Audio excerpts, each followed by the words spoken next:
kind of thing. So.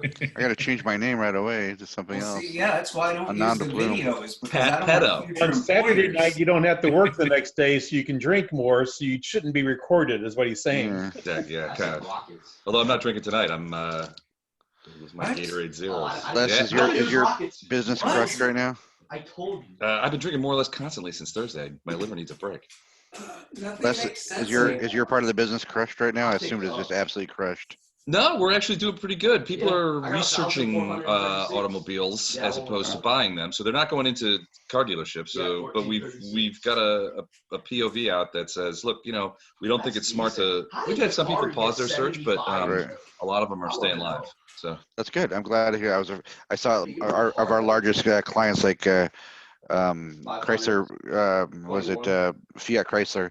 Their stock price has dropped 50% in the last 3 weeks. So Did you see that bitchy little girl of a CEO from United Airlines getting on TV and saying that if they don't get a government bailout in 3 weeks, they're going to start knocking off employees. They're going to start like that. I'm like they're going to start throwing hostages off the plane. They're terrorists. I'm like, are you the same dickhead who charges $150 if you go 1 kilogram over on the 50-pound rule on a thing? Is that you?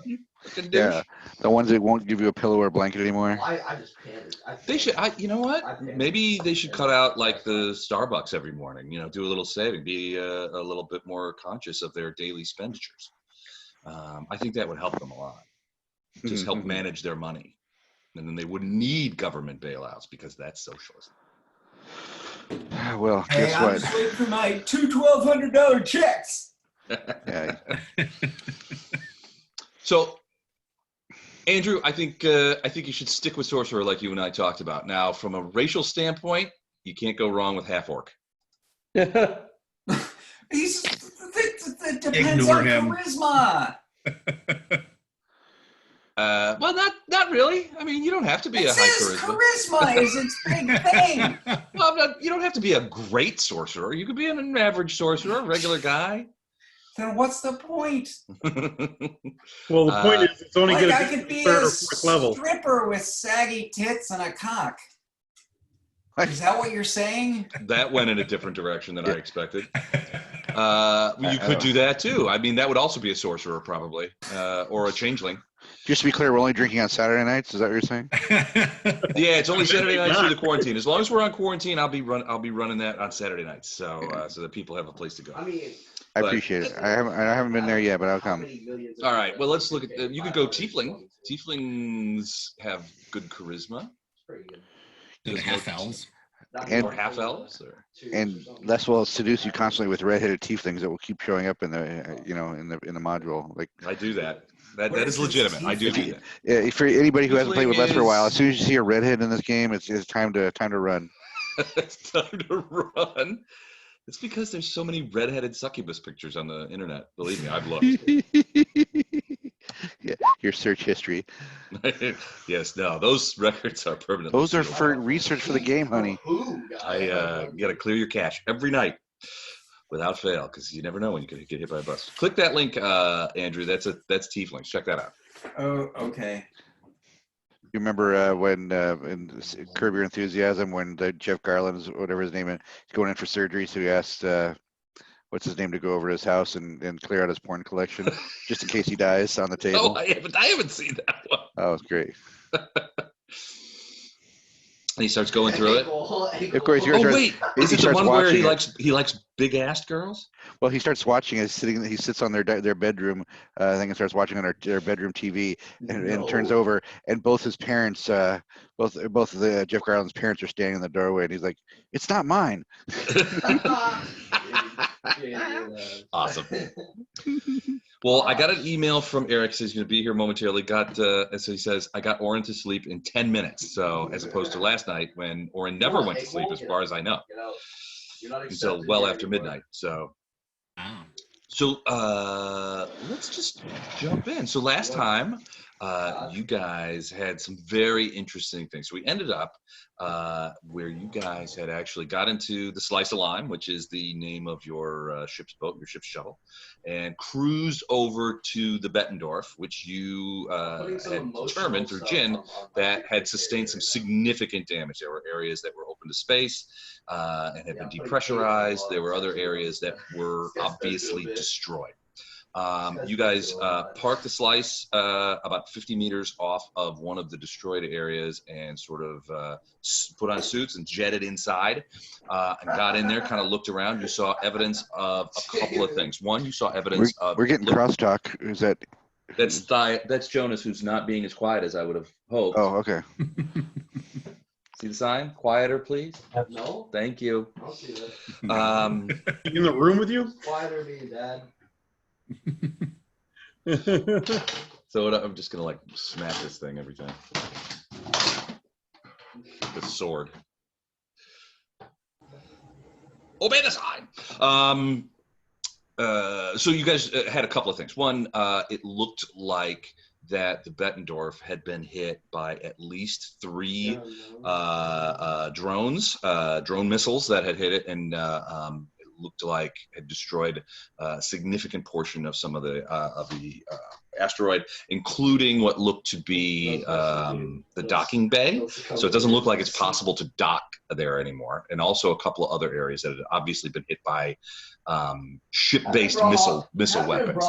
There was a lot of residue that Jin was able to analyze, and was basically compressible high explosives with antimatter cores that explode on contact. So yeah, so it was blown up. When you got inside, you saw that there were scorch marks of laser fire. So the Bettendorf had been boarded, and that at least partially there was a firefight that had taken place in here. So there was a fair amount of scorch marks in the one room that you guys went in. You guys went down the hall. There were also scorch marks in various areas down there. You went into the central hub location. And let's just go ahead and take a look at the map here.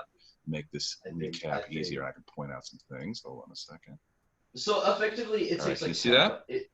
Yep. It takes like 10 All right. minutes. So there were if you talk about here, there were scorch marks on the left side wall right about here, and you can't really see them right now. Yeah. But there were scorch marks on that wall, indicating that the laser fire had sort of gone in this direction. Hold on a second. Let me go ahead and do. No, he's tripping. I know. Yeah. So the laser fire had come like this way. He's just capping. Oh, that you can't really see that. Okay, hold on. It's yellow. Well, you can see it. Well, you can't see with the arrows are pointing. It's an arrow. He spent like 60 Oh. That doesn't help you at all. Hold on a second. Yeah, kind of in that direction. Yeah. So No, we were on his ass. Who's on Hey. whose ass? No, my loud son was on somebody's ass. So Ooh, details. I don't know who's and frankly I don't want to know. It's too stupid to even comment. We're not judging. Yeah. So so there was Details. laser fire in there. You guys went down this hallway, which didn't look like there had been anything, but you can see these other yellow areas here on the map in this sort of central hub location.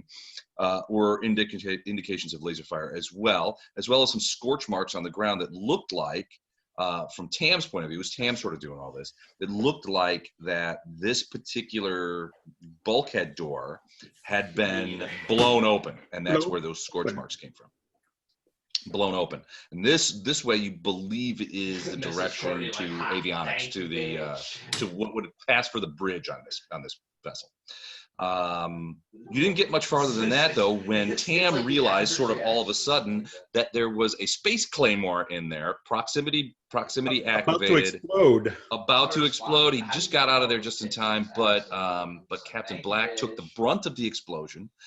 It put significant holes in his suit, and he began to lose atmosphere pretty quickly. The rest at that point, Weber and Tam grabbed him, patched up what they could to sort of keep whatever atmosphere he still had in his suit, and scuttled back to the slice of lime to get back into an environment and get him out of his suit. He lost a lot of air. He was nearly unconscious when you guys peeled him out of the suit, but he seemed to be okay, and it looked like the suit protected him from most, if not all, of the physical damage associated. Right. Actually, his arm protected him. Oh, that's right. His arm protected too, sort of, because he got his arm up. Then you started speculating on what's going on here. You've got an asteroid-based craft who that was attacked with missiles and then boarded and then booby-trapped. And while Weber was like, I can't believe they set bombs for us,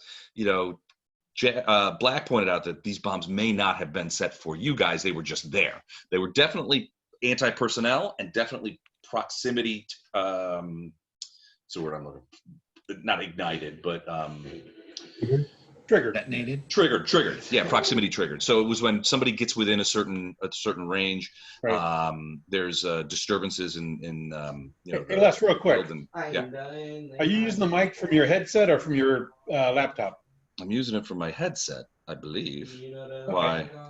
Well, just picking up your son rather easily. I was just wondering. So. Yeah, this is a good mic, and he's really loud. Sounds like he's davening. Hold on, let me double check just to make sure that's the case.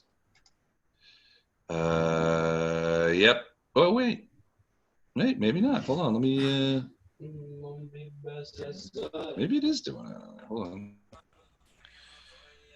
All right, is this a little better? Yeah. Yeah. Ah, okay. You still need to be quieter there, mumbo jumbo. That is way better, Les. And you Okay, have cool. a Yeah, we're only hearing you now. radio Okay. DJ kind of voice now. Okay, he's loud, Yeah. so just tell me if it becomes obtrusive. Anyway, that's what I mean. You guys are back. So right now the party is split. You've got Weber, Captain Black, and Mehmet Tam, who are on the slice of lime, and it's still parked in stationary, about 50 meters away from here.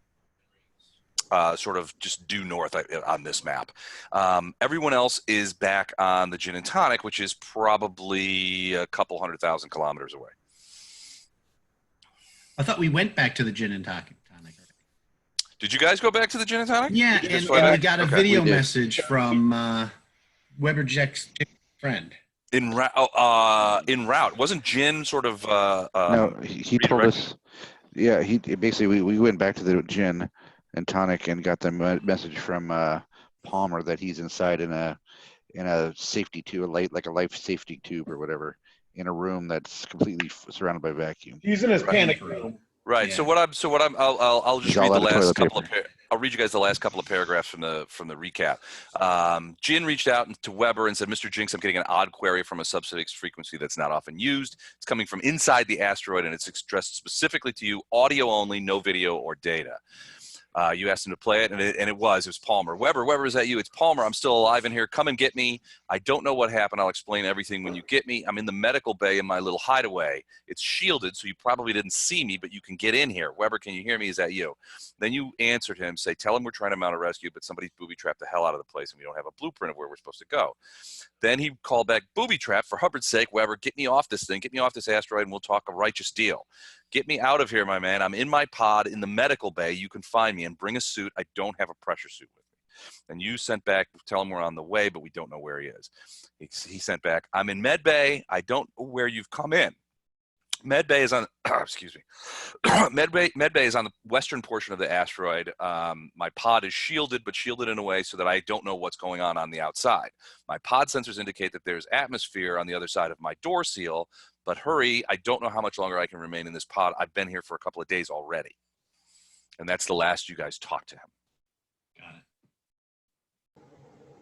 Yeah, because we figured if this is turning into a real adventure, we wanted to get our whole crew together. That's right. You guys did head back, didn't you? All right. Well, so I'm going to we say had that to you guys because got back. the captain's vacuum And I suit was needed a shredded. suit. We need to get him a new suit. Gotcha. Okay. So, all right. So you guys are back at the Gin and Tonic. You have this information. you do have some contact with you know, some. I mean, you don't have priority. I mean, you don't have direct contact. You're funneling through Jin, but it's essentially the same thing. So you can talk to Palmer in his med bay, but you don't have any idea where it is located on the asteroid. And you do know that there were booby traps because another one went off. If you guys were leaving, what? Kind of in the middle of something here, bud. While you guys think about that, I'm going to help my kid do something. Hold on a second. Okay.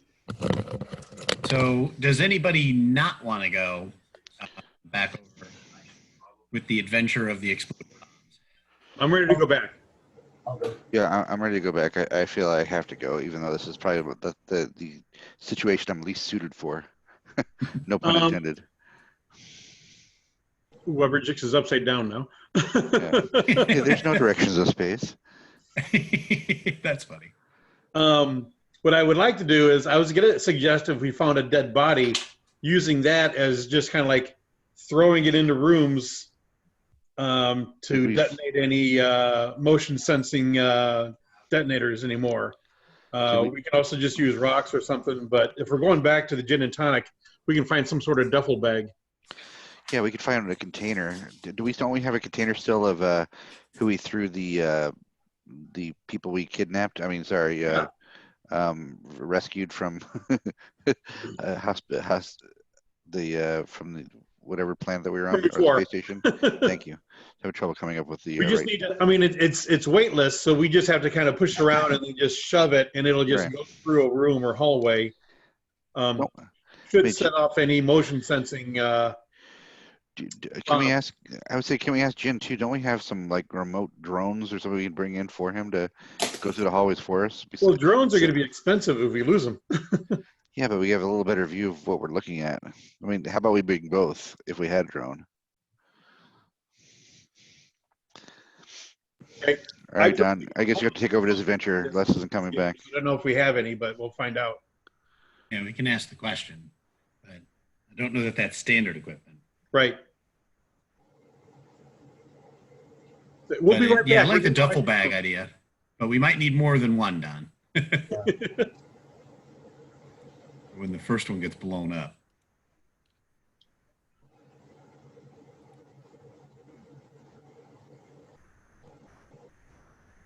So do you have a direction you want to search in? Which way do we, Don, can you ping us where we We made it this far. We've come this far. Okay. And then we went away. I would say that, I mean, I don't know how much she'll give us leeway here, but there's got to be well, probably not a blueprint because it's a clandestine sort of hideaway. So the probably last thing he has is a blueprint handy. Question, what is that golden eyeball with the X, red X? I believe every one of those is a mine that a known mine. At least that one was. The one down here too. See it? There's another one. Yeah. All right. Well, we know this one was. We don't know if this one down here is or not. Okay. I'm pretty sure he said it was, but we can ask. We can confirm. Okay. And further south from that. We have not really seen this yet. Okay, got it. I was referring to this one over here. I know, but we haven't seen this yet, is what I was saying. Yeah. Hey, there's your first body. Yeah, we haven't investigated that. That we need that body. Yeah. Don has plans for that body. I'm not sure how we would know about this because we never got in this area. I just feel like he mentioned it, but I don't know how the floor plans lay out because I don't even know if those attach or if they're one above. Yeah, is this level 1 and this down here level 2 and it's that's what I'm thinking. I think there are two different levels. Okay. You see the floor layout looks almost identical if you look at it closely. With that central, yeah, if you rotate it. And did we come in due north of the mine? Or yeah, we came in up here where the rocks and rubble are. Oh, right. Got it. Yeah, remember, because getting in there was a lot of like rubble and stuff, and it's moving away from the asteroid. And I believe Weber got a minor hole in his suit trying to get through that rock because he hit a rock. Yeah, I don't think. I mean, the only person I know got damaged for sure was the captain. But if I did, then I don't remember that part. Hey, Les, we're just It wasn't contemplating this. problematic. This one right here, I was pretty sure you told us was the same as this, except unexploded ordnance, and we were trying to determine A, if that's correct, and B, how would we see that? Is that above us or below us decks? Is this It's a floor plan of it's the deck? all one deck. Okay, so So the likelihood is that somewhere in this area is some connective tissue there. okay, so technically we shouldn't be able to see this. Is what you're saying? It also, well, it could be ordnance. It could be a light. Okay. Go Okay. towards Yeah, the light. You might not be able to see it. Okay, if it's all one deck, that's actually very helpful. Thank you. It's all right. You guys want to... And then Don has his insidious plans for a body that we see over here, if that body's really there. You guys saw that, but you didn't get close enough to it to figure Right. out what was going on with it. So yeah, there was basically that you saw that body was floating in space, surrounded by what could only be described as a blood cloud. Hey, I wanted to mention one more thing to the team here that Les told me last week. I don't think you put it as an email. You're in You were charge? shared- No, that some of us, when we roll to these characters, have absolutely useless skills that are not going to be paying off in Oh yeah, I did say space. this. So like I have, I think, small watercraft too, and I was Which is talking a about great Les. skill. You never know. Talking about Les, and like I'm never going to use that probably. So he said we can do a 2-for-1 on those, right? What if it's only a 1 they want to do? Would they get a 1-to-1 on that? It depends on the skill. I might be willing to give you a 1-to-1 Okay. on it if you want to trade skills. Okay. But yeah, Can I do straight a up- 1-for-2? no, Yeah. straight up 2-for-1 on anything you like, and then if you've only got one that you want to unload, we'll have to talk. Yeah, I think I'm gonna hold on to it for now until I can figure out what's another good slip and jimmy type of skill I can add to my thing. You know, gambler or card sharp or something. I'll find something useful. Slippin' Jimmy, awesome. Con I man. don't think I need carbine or cutlass very much. Well, carabiner maybe, but right, or carbine, right? That's the laser Carbine. rifle. Carbine, Cutlass, yeah, those are what I was talking about. Somebody else I think had a friggin' pike you were talking about, right?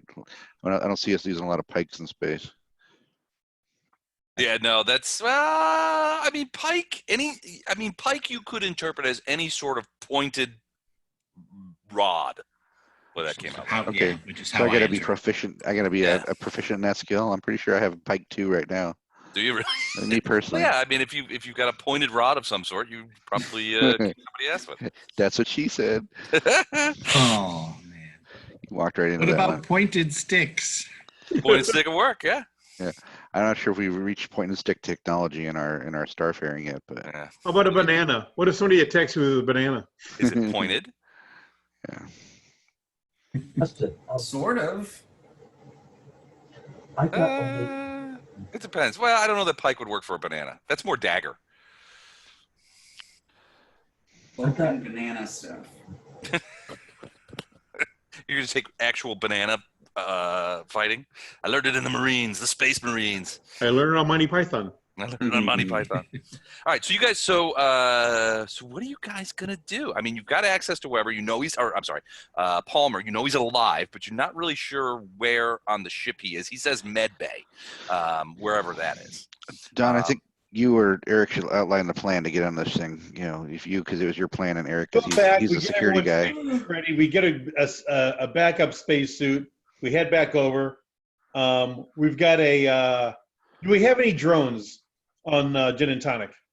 What kind of drone are you talking about? Well, I was thinking something that. Drone we can just kind of like navigate in. Yeah, I was thinking of something that Jin could then pilot in remotely for on our behalf to see. Yeah, probably. I mean, yeah, I mean, like a button cam or drone or something. Yeah. Like, yeah. Okay. Yeah. I Sure. think, the abyss. I want big geek and little geek. Yeah. Dan, you lonely? I think you would. Jin would have something like that, a remote sensoring apparatus. Okay, so we got a couple of those, and I'm also grabbing a duffel bag just filled with. Rocks, sand, pennies. Sure. Debris, Rock, sand, and pennies. Yeah, Yeah, a combination of all three. Got a big combination. sack. Detritus. Rock, sand, and Duffel pennies. bag of detritus. Can't we use some of the rubble and debris at the entrance? Yeah, I'll grab some of the space rocks from the entrance here. Let's just lob rocks into rooms first. Right. Okay, so let's get us all back in this room again. Okay, hold on a second.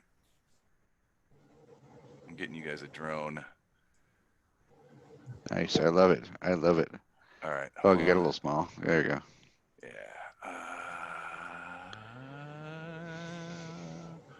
Hold on a second. Controlled by all players. All right. So all of you can control the drone. Let me make sure that Doyle is the appropriate size. Oh, that's. Did somebody remind me too? What did we do with all the captives we had? Do we give them? Are we still we still have them all, right? Yeah. So all right. So well, no, you don't have them all. You have technically 2. So on one hand, you That's still right. have That's right. That's you right. still have Okay. that scientist down in the cargo hold. He's still in cryo storage. We still have the body.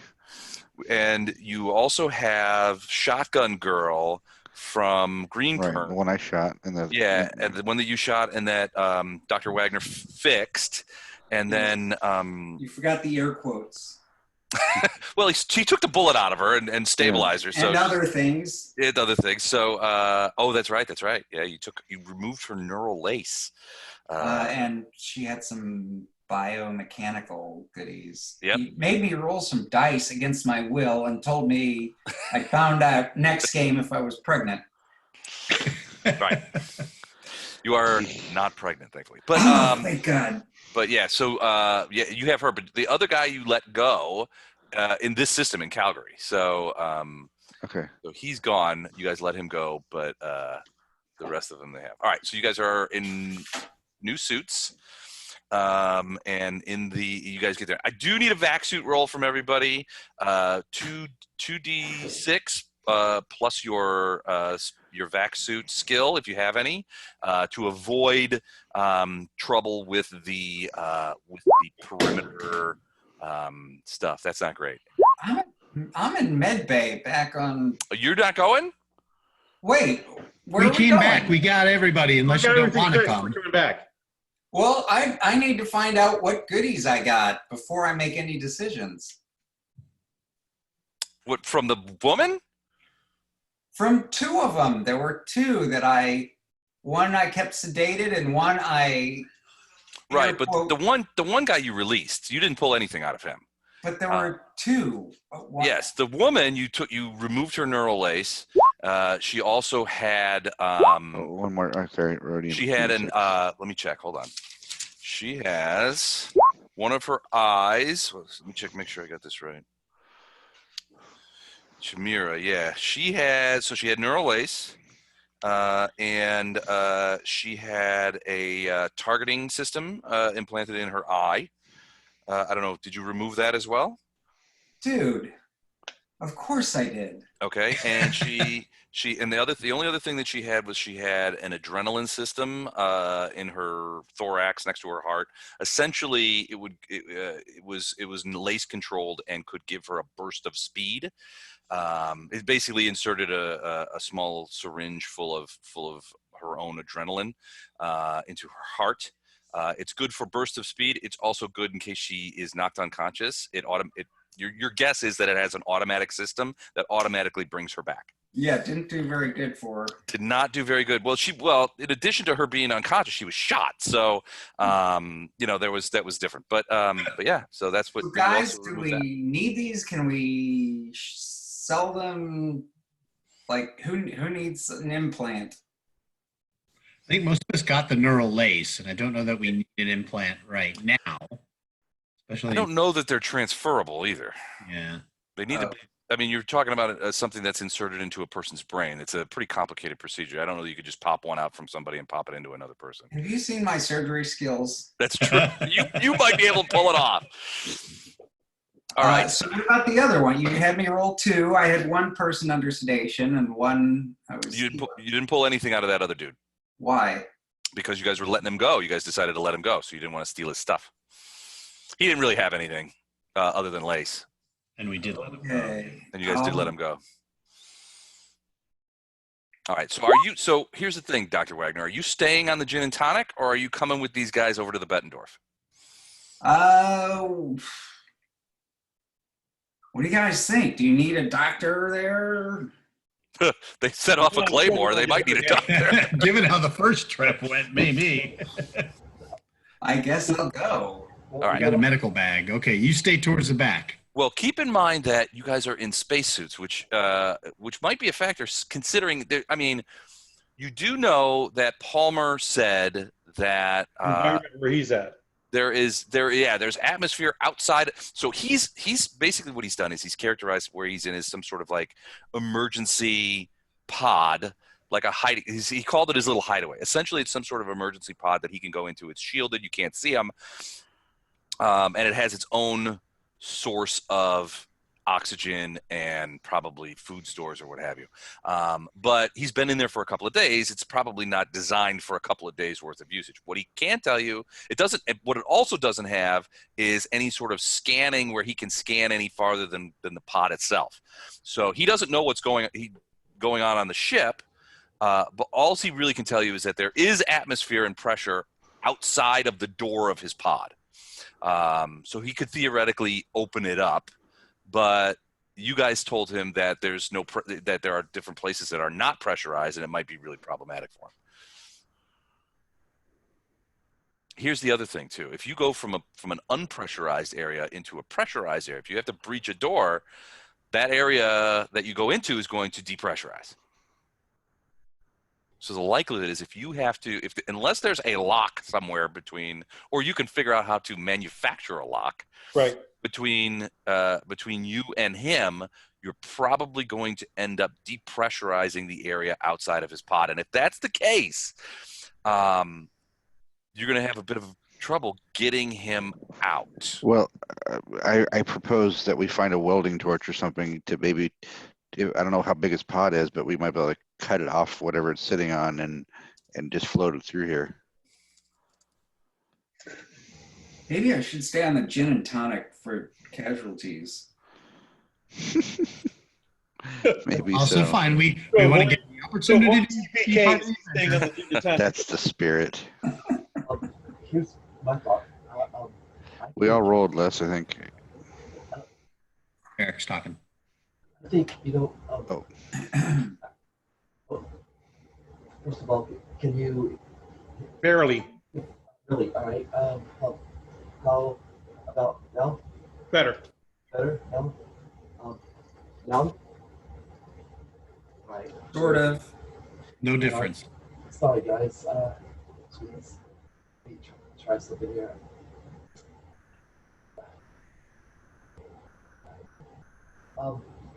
Okay. I think that somebody should stay On the ship? just to act as an. Well, I think the doc just volunteered. Okay. I got some mechanical and electronic skill. I would like to bring a toolkit that's got electronic and mechanical tools, and if I can, I would like to bring a welding torch. Okay. All right. Yeah, you guys would have tools like that on the gin and tonic, so you could bring that over. All right. So Doyle has a couple of different electronic and toolkits, including a welder, an electronic welder. Dr. Wagner and Andrew, please confirm, is going to stay on the gin and tonic and coordinate communications or what have you. I'm assuming, Dr. Wagner, that you're going to be staying in contact with the away team. Of course I am. Well, Anybody wearing red? I want to try out my new eyeball. Tim's red jumper. All right, so you guys float over there. Doyle, you and Weber both encounter some damage to your suit as you guys come through the debris field to get in. It is not suits aren't holed, and you're able to patch up so that the internal electronics of your suit are protected. But you guys did. It is a dangerous debris field as you guys enter in here. Got it. Okay. All right. Drone is So- deployed and is moving down the hallway. I'm sorry. Go ahead, Eric. I apologize. Okay, sorry. Can you hear me now? We can hear you. All right, great. There's some background noise here from my very, very loud furnace.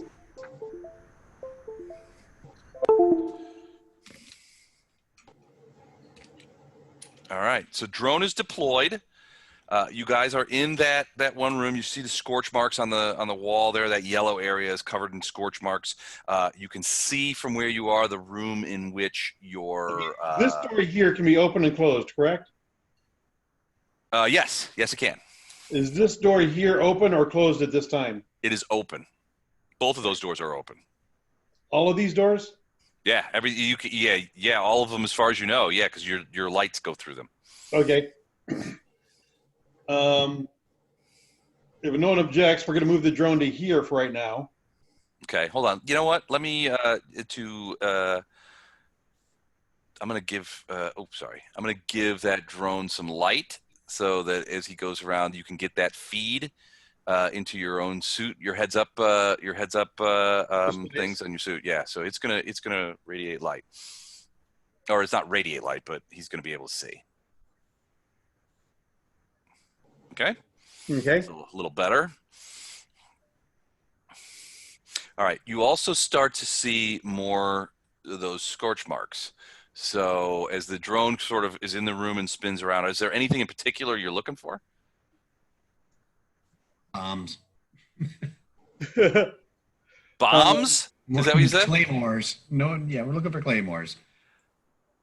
Okay. Okay, now what is We this? know this room is clear because we set it off already. What is this thing with the X here? That That's was the claymore. that was a secondary bomb that went off after the Claymore went off. It went off after you guys had already begun leaving the station. Okay. It was essentially another incendiary. We want I to try go to to find this all room. those. All right. Go ahead and hold on a second. Go ahead and give me. So, Captain? Did you just roll right up there into that room, or Yep. Tam? Did you? Okay. All right. So you're looking for other incendiaries. What did we Just in this room. I'm not leaving this room yet. Okay. So give me 2D. How are we doing perceptions? We're just looking around. So 2d6, I guess, with your with your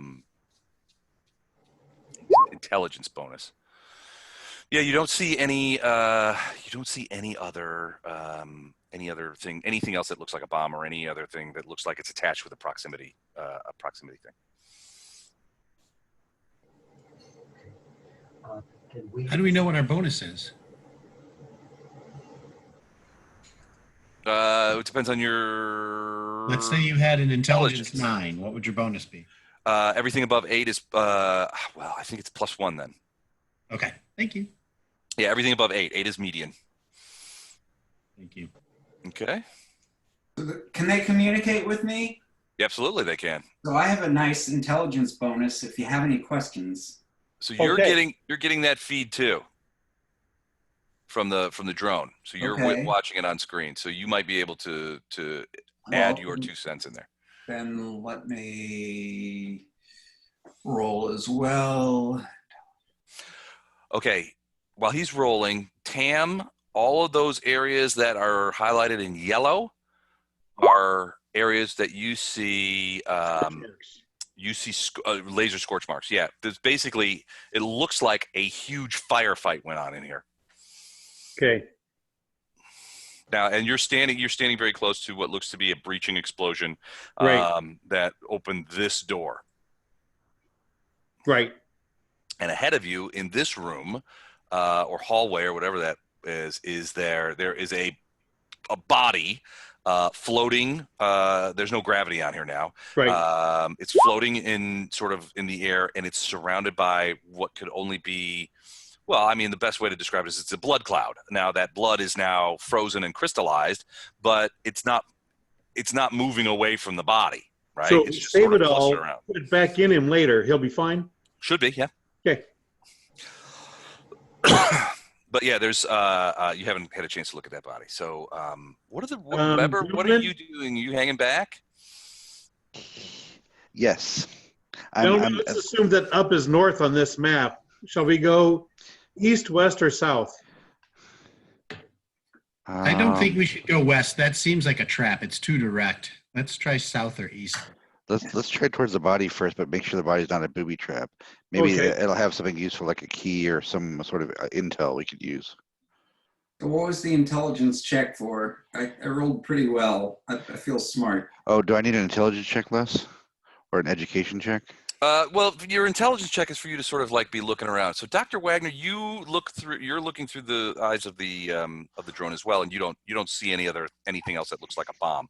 You're kind of interested in that body because as a doctor, you would be able to probably tell what happened to him, but nobody's headed that way yet. So if my intelligence is 11 on here, I say 2d6 plus 11, or how does that work? No, your intelligence is 11, so you get a bonus for every for a bonus of +1 for every number above 8. So your bonus would be +3. Three. 3. Okay. But Dr. got it. Wagner just got a really good roll. What did you feel anything? He didn't see anything that looks like a bomb. Got it. Okay. Well, I don't know why it does that. Pick your favorite, Les. Okay, so what are you looking for, Weber? Are you looking for bombs as well? I'm looking for bombs and any sort of intel, like a floor plan or something you might tell us where his hidey hole might be on here. So you do see that there is a telescreen on the wall in the room you're in, that same wall now that's covered in frost from atmospheric that condensed on it probably during decompression. So you can wipe it off. You try to you go over there and try and sort of bring it to life to see if you can contact, because this would normally be the interface by which you could talk to the ship.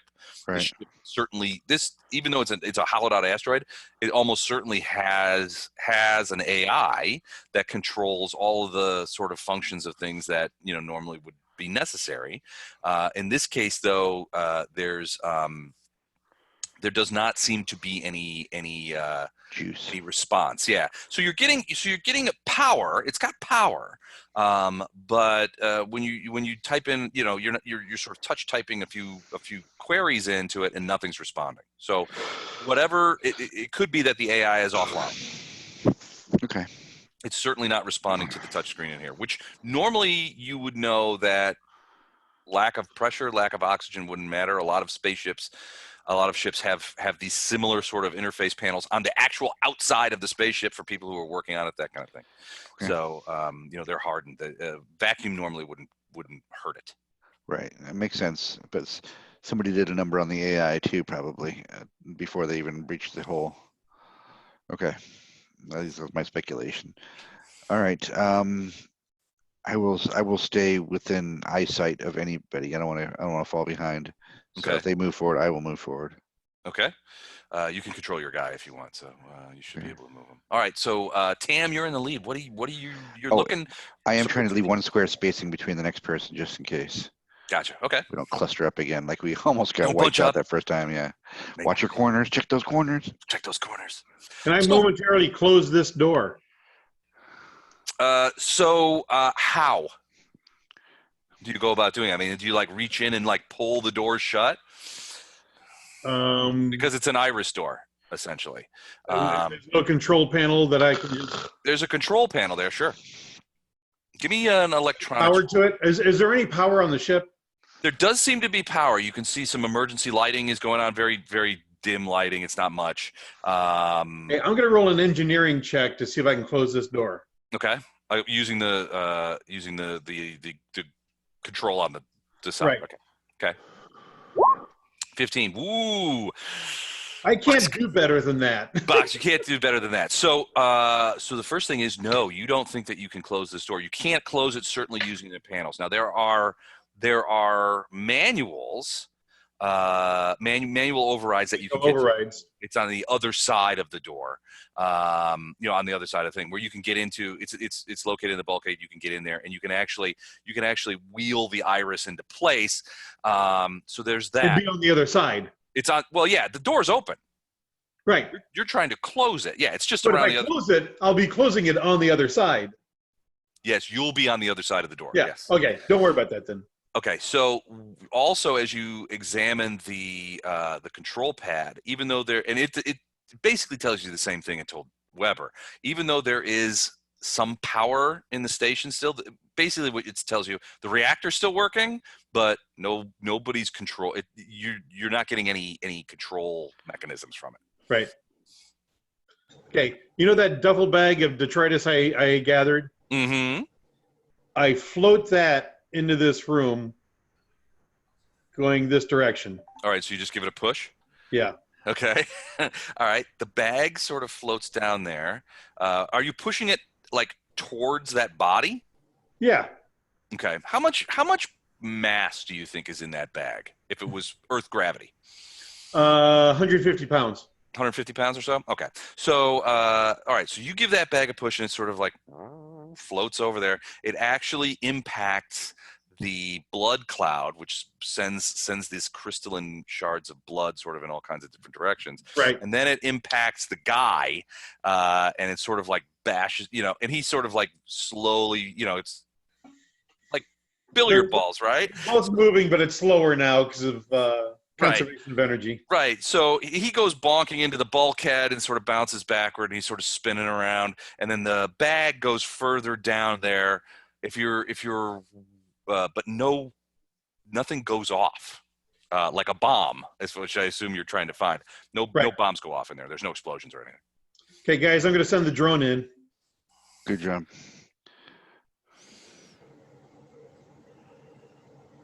Okay. Send the drone to there. So the drone gets in there. Dr. Wagner, give me a medical check. I'm assuming you have the drone sort of looking at the body to see what happened. Oh yeah. Okay. Okay. Let me. Is my bag basically here now? Yeah, it's a little further down into the room. Okay. 15. Nice, 15. All right. So you get it. You actually take over the drone a little bit and give Jin some directions. Like, look at this, look at that. Basically, you've got a guy here who's not wearing a pressure suit. So he's on at one point he is suffering what looked to be at least the preliminary effects of flash decompression. There's his mouth is kind of like taken aback because it's obviously he was having some distress trying to draw breath. There is a rime of frost and ice crystals in his eyes, which usually is indicative of the water freezing in his eyeball sclera, which is typical for flash decompression. The ambient temperature here is probably about 15 degrees Kelvin, so it's pretty chilly. There's also at least 2 flash burns on his chest, which you interpret to be the results of laser fire. You also see floating near him, which was not visible from earlier, you also see floating near him a small, a moderately sized pistol. It looks to be a non-laser weapon. It looks to be a projectile weapon. So we're assuming, can we assume that he's station personnel? Do we have any way to tell? You don't have any way to tell. He's not wearing a suit. I just don't, he's not wearing a suit, and I just don't think this is a clean operation. They're not leaving people behind. They'll pick up everything in their wake, it feels like to me anyway, from what we're seeing here. Well, they left the gun. Took the cannoli. They took the cannolis. I would, hey Don, maybe I'm overly paranoid, but I would definitely have the drone check the gun for booby traps, because that'd be the first thing we'd reach for. So the drone turns to the gun, can we just examine it from there? Yeah, it looks to be a fairly standard automatic projectile weapon of the kind that you've seen. It's not fancy anyway. It's essentially what would be the space version of a Glock. And it's just floating there. It's just floating next to him. Yeah, it was hard until you sent the bag in there. It was hard to see. It was blocked by his body. Guys, I'm going in. Okay. All right, good luck. That's crazy. Hold We're on, right behind you. I gotta find my explosion templates. Hold on a second. You get your vaporization tables. All right. If you move There we go. forward, That's what I'm looking for. Okay, so I've got my bag again. Eric, is this you here, or who's that? Here, I'll move it forward to here. All right, hold on. That's the bag. I'm gonna give you control of it, Don. So we have something. Right. I'll just give everybody control of it. Why not? Why the hell not? I'm gonna make it a little smaller just a second. I just moved it. You just moved it. I just moved it. There's the bag. Shut up. All right. So yeah, you've got your bag and you sort of pass through. It's a little gross that you're passing through there's a lot of these blood crystals on around. They're just floating around. But yeah, so Wagner, your diagnosis on this guy is one, he was succumbing to the effects of depressurization, and he was also shot twice by a laser in the chest. Ouch. Yeah. So you push the bag into there. Yep. It floats along until it hits the bulkhead and bounces back. This looks like a recreation area. There's a couple of tables on the table, or sort of floating above the table. Looks to be a couple of decks of cards and what look like chips, like somebody was playing cards in here. There's a big vid screen on the wall. It's not playing anything right now, but this looks, and there's like a couch, in the way, a couple of chairs, a small bar in the back. With bottles, on it. This looks like a recreation area for the thing. Okay, I'm following the path that the bag took. Okay, just walking right across there. Yep. Okay, nothing there. You do see a little bit of scorch marks, but it doesn't on the wall here where that yellow is. But you don't see anything else. This is a door here. That's a door, and there's another that's closed. There's another door open there. That's an open door. Now we look in, I can see another open door here a little bit, right? Yep, there's another door open there as well.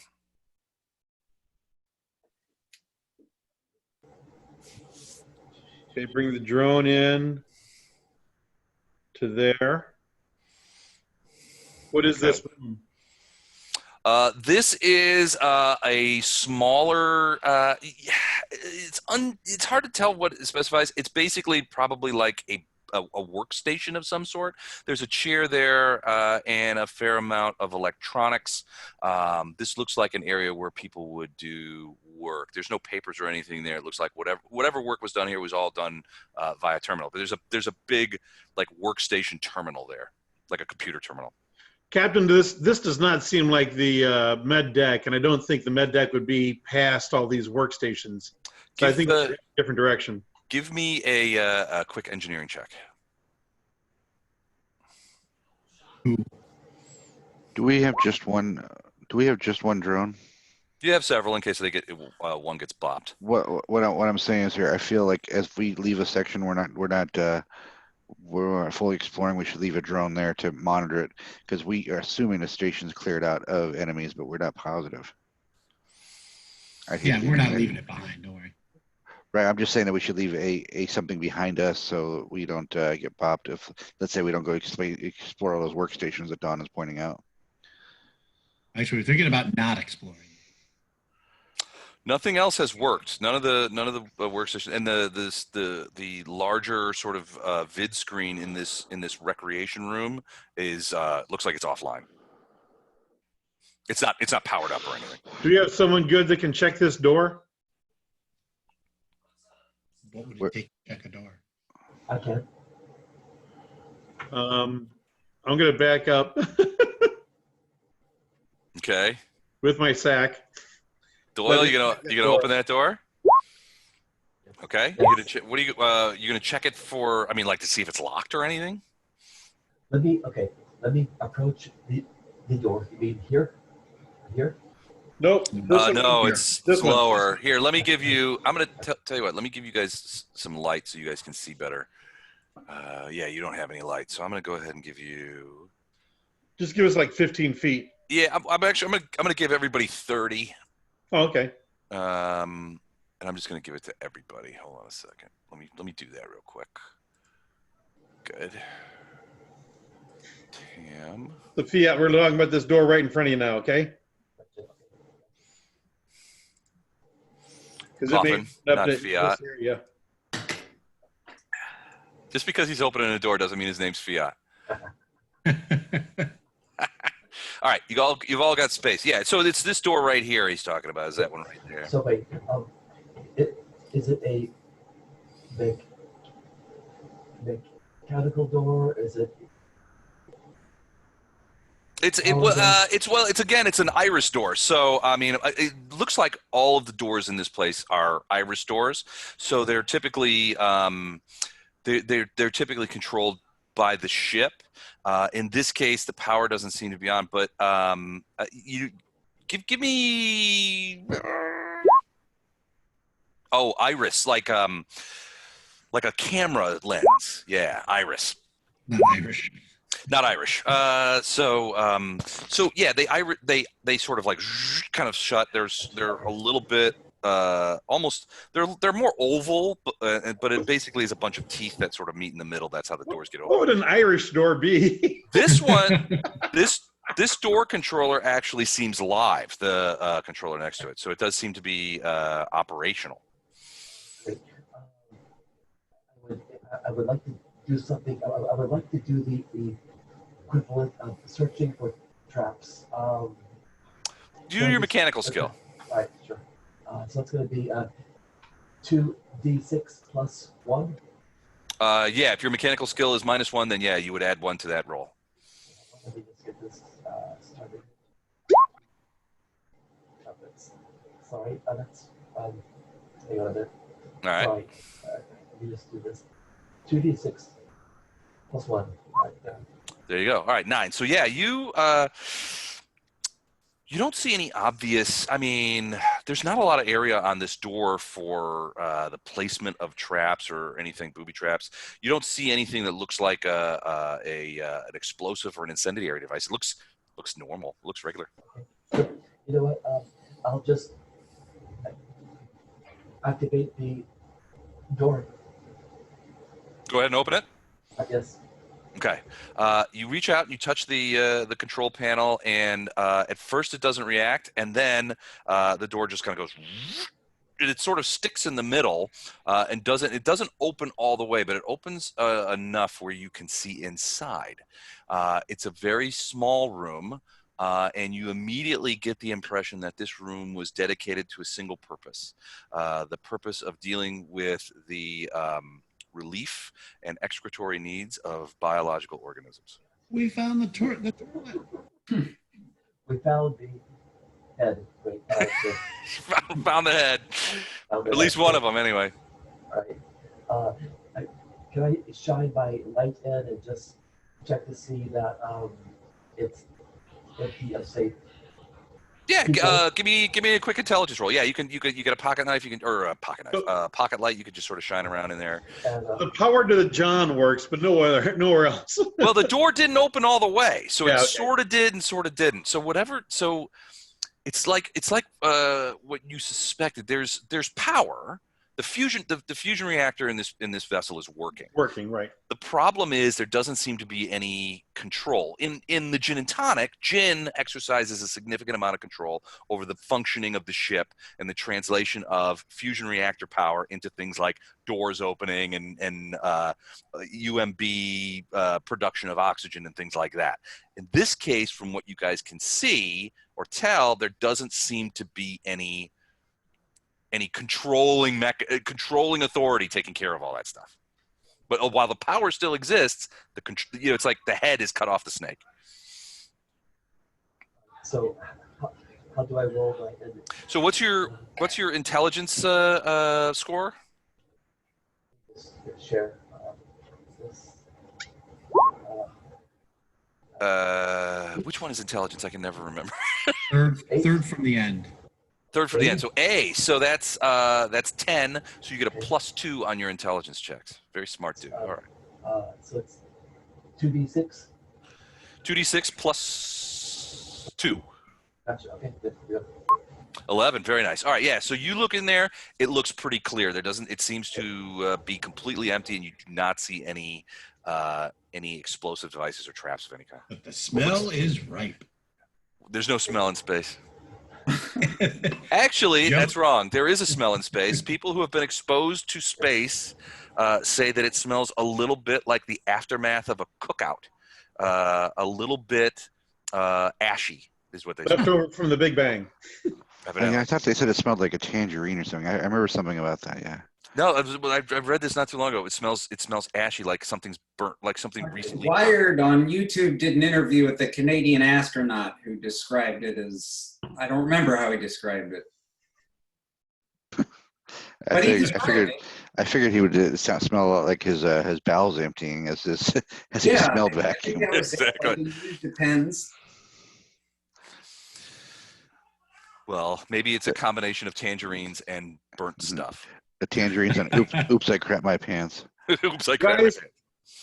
All right, so While we're back here, do we want to send the drone just through those other rooms real quick? Yeah, not just the open doors. Let's just make sure there's nothing there before we head out. okay. So where do you want to send the drone? Workstations? Yeah. So not so much. Yeah, I mean, there are more workstations, but these look more technically focused, like manual ship's control. This, give me an engineering check, Tam. Oh, nice, 14. All right, so you recognize these. These are escape pods. There's 2 of them in this room. There is also a fair amount of damage to one of them because this area has been holed. It looks like the same sort of ejecta cloud that you guys saw earlier. You look like this particular room looks like it was hit by a missile. Now, one of the pods is damaged, and you can tell easily that it's beyond repair.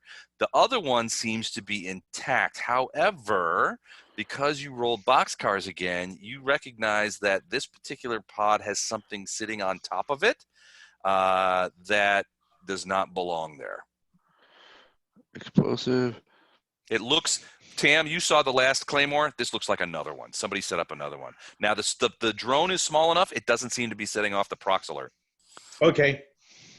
But there's another space mine Claymore right here.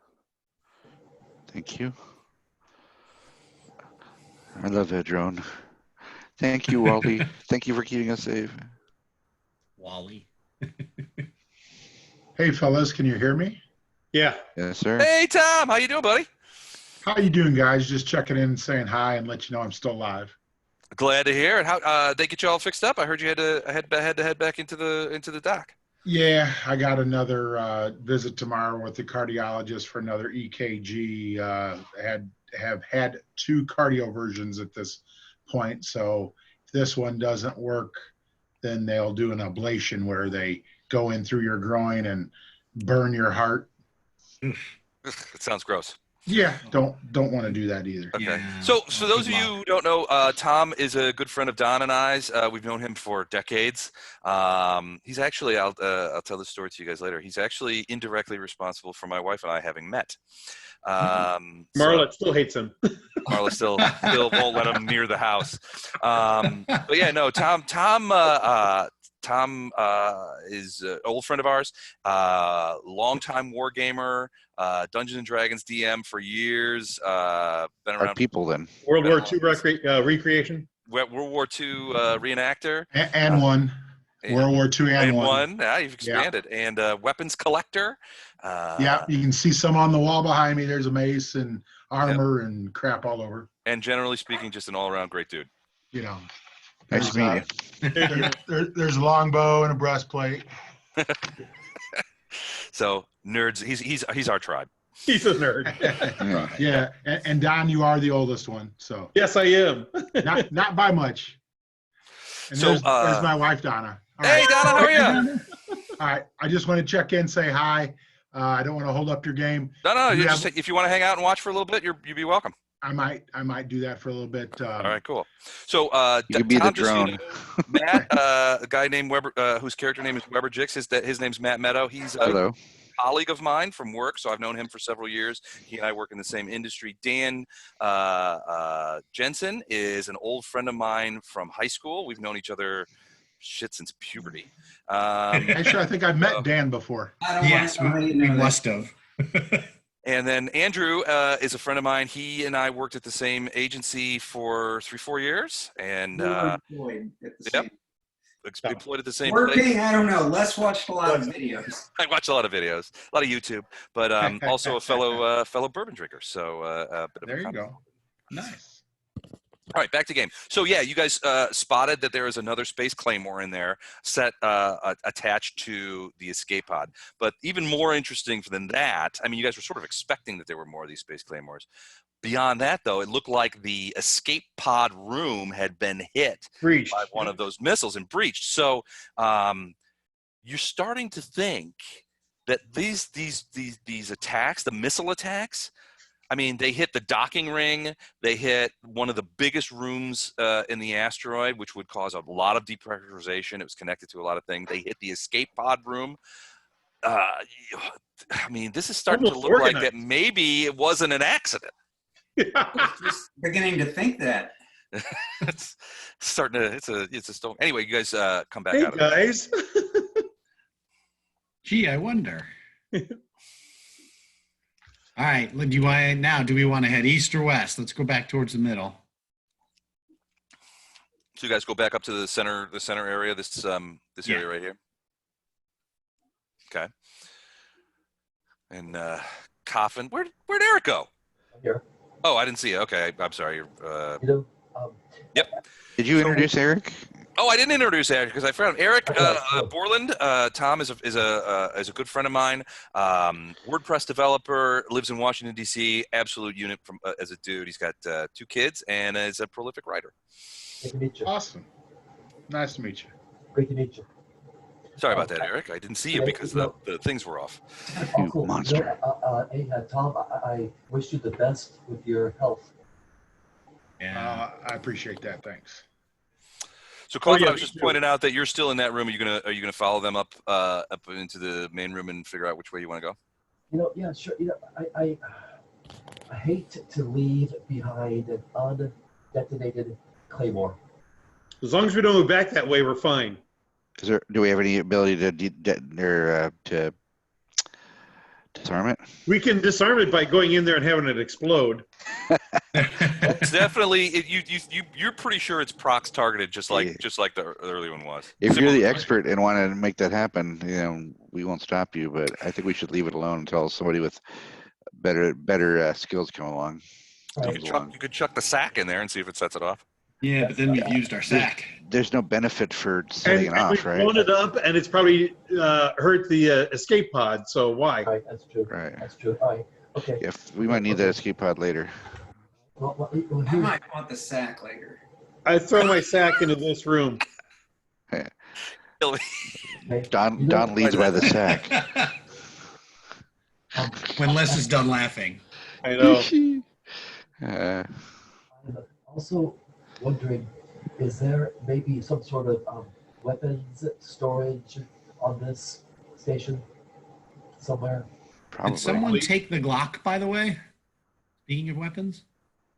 I don't know that anybody did grab the Glock. I mean, Coffin's in a position to grab it. It's just floating there. Right. Okay. You know what? I'll stop fooling around with dreams of claymores, and I'll go north. I will grab the Glock, and I'll join my comrades. Okay. You have what are your weapon skills? You have.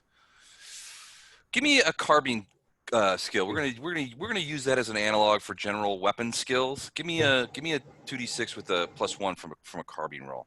The rest of you are looking in a couple of different directions. You threw the sack down there. I have wiffle ball bat skills. That's useful in space, right? Wiffle ball, but yeah, it could be. You never know. If a game breaks out, amongst your enemies, this is the way we tell. We will murder you and your entire party unless you can beat us at wiffle ball. Our regional game. So that 8, you basically check out the Glock. It's been fired twice. It's got a 15 round mag. There's 13 rounds in it. You can't tell if it's been fired recently, but there are 2 rounds missing. So, I mean, I'm wearing a bulky spacesuit. I don't know where I would put this rock. Yeah, you don't have any like pockets. Right. I mean, it's not like a bulky like Apollo spacesuit. It's more sleeker than that. But it isn't a scuba suit either. So maybe Kinda you like can the hit up Tam for a sack. Run DMC ward. Yeah, kind of like that. But yeah, I mean, Tam's probably got a sack, another sack that he's got, and just in case you guys, I mean, you can put it into. Yeah, I'm sure you 'cause can most find people someplace to come with put it. 2. Oh wait, you've got your electronics and mechanical kits, so you just put them in those bags. Sure, great, got it. Thank you. So I'll go up here. Okay. Okay. All right, Tam, you've pushed the sack down through there. Again, you see a lot of scorching on the walls, laser scorching. This is a very oddly shaped room. There's a big sort of like pointed area. It's either like an angular wall, and it kind of goes around to the left a little bit. You can't really see past it, but no claymores go off. Okay, I'm starting the drone down that direction. Okay. Okay.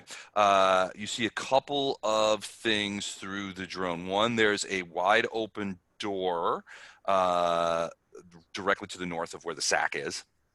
And 2, there's a couple of other open doors, and you can see at the very distant area, there's a bulkhead over there and what looks to be another body and blood cloud. Okay, put the drone in that room first. All right, the drone, you will actually, I need 2 roles. One, I need an engineering role from you, Tam, and anybody else who's watching and wants to throw an engineering role. And I need a medical role from Dr. Wagner. Okay.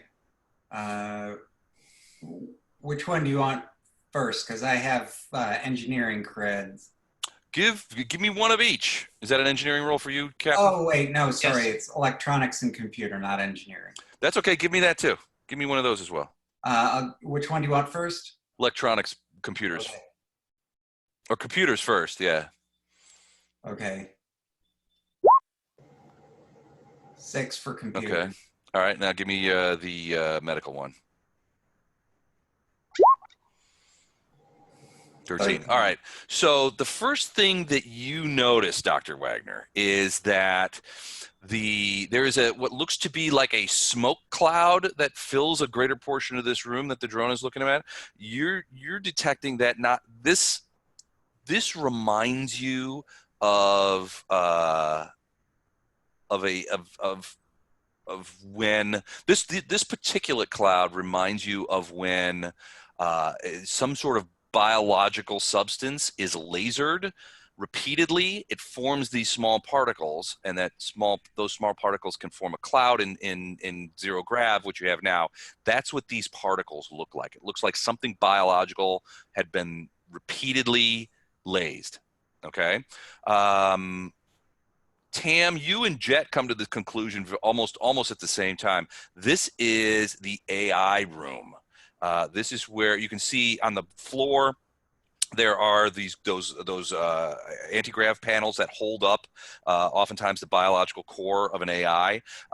It looks like there has been an ejection of an AI core out into space, but it looks also to you guys like somebody came in here and using multiple lasers burnt the shit out of this AI, which would certainly explain why there's no control over the fusion reactor power, because there was an AI here.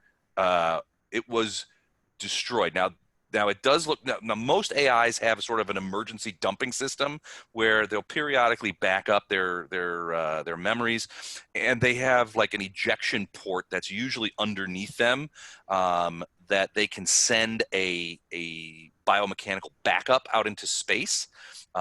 It does look to your eyes, Tam, that has been deployed. Okay. But yeah, No. the AI that's controlling that would normally otherwise be in control of the of this asteroid has been very comprehensively destroyed.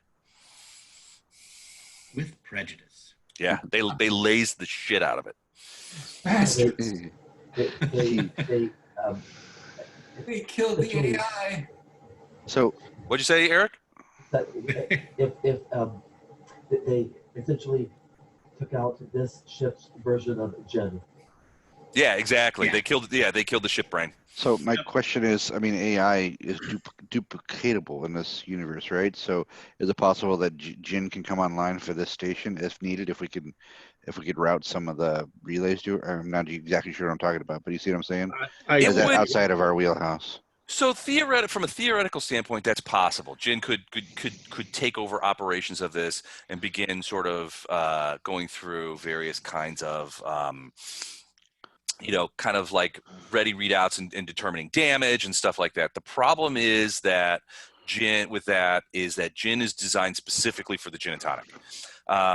So to do that, he wouldn't necessarily have the kind of knowledge about the Bettendorf that he has about the gin and tonic, so he might not be as comprehensive, from a governing standpoint. And it would also be a pretty significant tax on his resources if he had to control both the gin and tonic and the Bettendorf at the same time. Captain Black, with permission, can we ask the Jin to scan the nearby sector to see if we can find that biomechanical core that might have been ejected? Yeah, Maybe we could hook them up, and they could at least relay enough information to walk Jin through the system. Yeah, I think that's a good idea. Plus, help shed some light on who did this, which I think certainly. That would be great. And also, we would definitely want to check it for booby traps too. They've been pretty thorough on leaving booby traps on key places. But I would say that if we could get that, plus it's always nice to have an AI who owes you a favor. Okay. Captain Black, you want to do that, or do you want me to relay it to? No, Okay, absolutely. so I relay that back to the ship and just ask him, her. Do we have gender pronouns? Jin's a dude. Yeah, Jin's a dude. he identifies as male. I don't think that might be the first time I've ever asked that in a role playing game, but I'll probably be more specific as we go forward. Jin says, yeah, he'll begin. He's been monitoring the drone and you guys. I mean, Jin keeps in touch with you guys, Okay. and basically he hears you and Captain Black talking, and when Captain Black says, "Yeah, go ahead, Jin," Jin says, "I'll begin scanning immediately in the near space. I will also, and he basically, you get the idea that there are certain parameters on these ejections that will help him to scan. So as he begins looking for this thing, there's certain speeds that these things go that he knows and that kind of stuff. So he should be able to. He's thinking that he should be confident he'll be able to find it if it hasn't gone somewhere else. I'm hopeful that the jettisoned information will be there, but my guess is that whoever hit this thing took it with them. They probably wanted the information from here and didn't want to leave anyone. Could be. I don't know this. I'm assuming my friend Palmer is extremely paranoid, and so his AI would be as extremely paranoid as well. So yeah, we will find that out, and that might be a whole new quest line we can follow. Okay. Les, I threw the sack down this way. Okay. Nothing explodes. So high tech. Yeah, it's like a sack of rocks. It's genius. I mean, what were you saying? I'm just saying that's what I'm doing. So. Oh, okay. So the sack floats over there. No explosions or anything like that. As the drone goes over there and looks into there, this looks like either a conference room. There's a big table there, and now that the drone and you guys know what to look for, you see this. Great. Sitting on top of the conference table, sort of with some like office supplies and stuff, kind of like clustered around it, is another one of those things. Hey, oh, go ahead. I'm sorry. Before you finish your flavor text, there, for Chief Doyle there. Just a question on how proximity mines work. Maybe he has a better idea than me, but I was thinking that if the drone didn't set it off because it's too small, proximity mines are they motion sensitive? Or are they motion near them sensitive? Like, could a drone loop it up somehow and drag the mine off to out of our path? Maybe. Give me an electronics roll, Eric, for coughing. 2d6 plus 1. Correct. 9. Okay, so knowing from what you saw before, the drone is small. It's probably the size of like a bowling ball, but it uses its own sort of anti-grav plates that are built in to sort of float around. So it's just floating around, but it's not very big. It's probably a quarter of the size of the bag of rocks and probably about a quarter of the mass too. It did not set off the space claymore in the escape pod room.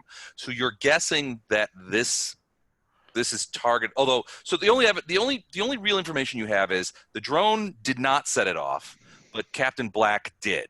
So you're guessing that it's probably a combination of there's a mass differential reader in there that sees changes in mass in the ambient area, and it's probably got a range. You're guessing maybe 3 meters. That's usually how these things go because the people who said it wouldn't want it to go off early.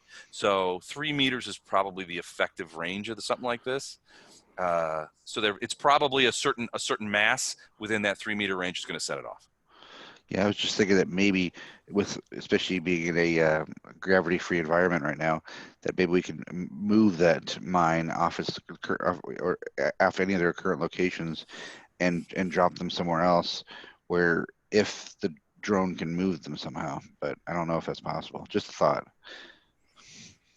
Otherwise, Don's new friend, Bag of Rocks, I'm sure can take care of him. That's what I'm planning on doing. Crew member Bag of Rocks. Go That's check under why behind he's that rock. here. This Bag of Rocks is wearing a red shirt, right? It's a red bag of rocks. Red bag of rocks. Every bag of rocks has a red shirt on. Hey, you guys have fun. I'm gonna check in on you later sometime. Thanks a lot. Good All right, sounds good, Tom. Take care, Good buddy. night. Bye, guys. As soon as he heard Bag of Rocks, he's like, I'm out. I this launch the this bag game of rocks stinks. in that direction, and as soon as I do, I come down to here. Okay, so the moment that thing gets close, that bag of rock gets close, you don't hear it because there's no you can't hear any sound, but You smell it. you smell it. You do see various kinds of pellets and flechettes come shooting into the area. You're pretty sure that the bag set it off. God rest your soul, Bag of Rocks. No, Peggy. bag of rocks. We hardly knew you. So yeah, you're pretty sure that it went off. Well, go check that out. Where's the probe? I guess Bag of Rocks 2. Step up. Hold on, I gotta move this guy down a bit. Bag of Rocks now with duct tape. Patch Should up we the duct holes. tape the bag of rocks, or was it destroyed? I think it's a new crew member for the gin. I'm just gonna keep it in a The corner. last one was just a lot of projectiles. So it may appear vague, but it would still be together. Yeah, it was mostly. So the last one, the one that hit you, was comprised almost entirely of like flechettes inside. Right. And this one seems to be the same. You can see some of these flechettes which have hit the bulkheads and sort of bounced off of certain things. So they're like floating around. They're moving around pretty quickly. The bag seems relatively intact. There's a couple of tears in it, that kind of thing, where these flechettes. Yeah, that's what I would expect. But yeah, it's still floating around. It's basically, there's a couple of rocks are floating out, that kind of thing. But yeah, and there's like a spherical cloud of what's probably expended explosive residue, which is sort of moving outward from it relatively slowly. Drone hovers over this body here. Okay. In this case, again, it's a body floating in space. It does not appear to be armed. No Glock here. Also, as Wagner would tell you, also exhibiting the same sorts of damage, both depressurization and it has laser shots into it. Again, chest shots, although it does have one in its hand. Okay. Which looks like it went all the way through. Ouch. What is this room? So that room is very interesting. It looks, at first, it looks just like a closet or something, but as the drone enters it, something very curious is shown over the drone thing. Give me, those of you with, actually, you know what, Tam, give me a piloting check, and Dr. Wagner, give me a medical check. Okie dokie. Okay. 12. So you guys, as the drone goes in there, Tam, you're looking at it, and suddenly you see what looks to be what you're recalled of is when a ship enters or exits jump space. There's this sort of odd sort of like grayish light that sort of appears and disappears at the various points where you enter or exit jump space. Normally people don't even notice it. Most people aren't looking outside when that happens. As a pilot, you have seen this effect. It doesn't hurt anybody. It's just a curious thing that happens when ships enter or leave jump space. As you're watching through the drone, you see this flash of like gray light. That's very reminiscent of this sort of jump space phenomenon that you've seen on occasions before in your job as a pilot. Dr. Wagner, you see almost immediately after this, you don't recognize what the light is, but after you recognize it, you see what looks to be some sort of biological organism in there that just simply seemed to appear. It is about the size of a chimp. It is snake-like or octopus-like. It does seem to have some sort of stinger on the end of a tail, and it immediately reaches out for the drone in an attempt to sort of these several of these very sort of thin tentacles, which are almost maybe, I don't know, maybe as big around as a penny or a dime, kind of like reach out and sort of try to grab the drone. Get Droney out of there. I'm going to go ahead and roll. So, Maggie, save him. Assuming I'm communicating this with everybody as it happens. Okay. Yep. Those tentacles have got the drone and they're holding onto it, and they're sort of beginning to crush it, and you are getting alerts over those of you who have lace, which is I think everybody but Coffin, are starting to get alerts referred to you from Jin that says the drone is experiencing pressure. There's some damage to the outside of it. It's essentially being crushed. Just to be clear, we're still in full vacuum, right? My cudgel. We're still in full vacuum, right? Yeah. Okay, just want to make sure. So this thing is out there with tentacles in full vacuum. In full vacuum, yeah. I run down there and attack Kill the fire. All right, so you guys are. So were we getting into? We're getting into a combat situation here. I love those kind of things. I'll point my body pistol this way. Just make sure nobody's sneaking up on us. Okay. Oh, turn order chart. Oh. Yeah, we're gonna let's get some turns. So according to the rules that Chuck shared with us, dynamic initiative indicates that what you do is you roll 2d6 and add your. Wait a second. Dex. Yeah, it's your dex bonus. So in this case, it's your second score. Oh. I rolled 2 1s and I have no bonus on my dex. Okay. Jeff gets a 9. I'm first next round. That's the way to look at it. I roll 1d6 or 2d6? 2d6. 2d6 plus your dex. It's plus 1 for every 1 over 8. Is that what you said?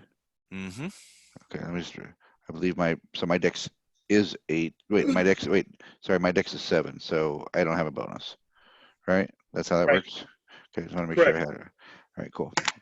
Rolling. Ooh, Donkey Space Lawyer got 10. I will limp along. Whoever Jake gets a 7. Okay, hold on a second. It's taking me a second. All right. Weber got a coffee. Did you roll? So I'm actually not sure what to roll. All right, what your dex is your second score, so it's a 6. So you actually get, in this case, -2 on yours. That's not so good. All right. Weber, what'd you roll? Jake's got a 7. Whatever, just got Okay. 7. And Coffin Doyle's got a 5. All right. I think that's everybody. You know what, Dr. Wagner, go ahead and roll to get you into this as well, so that in case you want to do anything, you have a place in the system. Okay.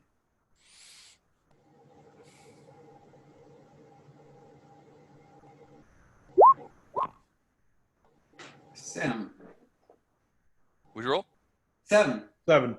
7. Okay. I'm gonna go ahead and You get that in order on the thing there. Yep. All right, hold on. Let me resort, and then we'll be ready to go. All right. My turn first. The moment it sees Tam come around that corner with his cudgel in his hand, it releases the drone that flies off a little bit ways, and those same tentacles begin reaching out to try and what looks to be grab Tam. Weber Tam. Yeah, I know. Mehmet Tam. Mehmet. Oh, sorry. All right, so they are +2. So here we go. 11. He's got you. So you feel, I mean, you don't really feel them because you're in a suit, but those things grab you. You now are at -2 to attack because these tentacles have you and are very strong, and are essentially, especially with a cudgel weapon as opposed to a gun, you're having a difficult time sort of rearing back and trying to think. It's holding you think.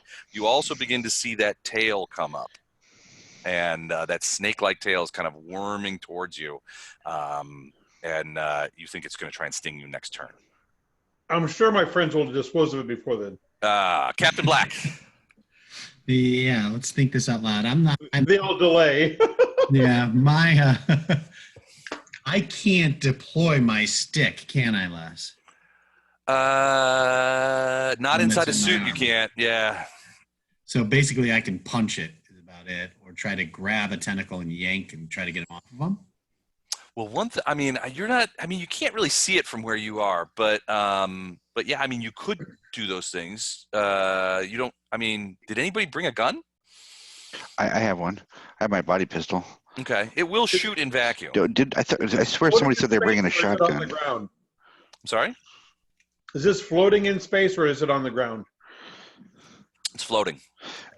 Can we rewind for a second? I thought when we went in here last time, which was now 3 weeks ago or 4 weeks ago, that somebody was bringing that shotgun. We took off one of the girls. Am I wrong on that? I think you discussed it, but the problem was the shotgun wasn't going to work unless in zero grav. Yeah. Zero grav. Eric has Or, Betsy. Eric What has about- Betsy. So What that's about good. body pistol? Body pistol will work. So these are self-contained cartridges. It's more of a modern weapon. Okay. It will work in zero gravity or in the absence of an atmosphere. A shotgun of the nature that shotgun girl had, Yep.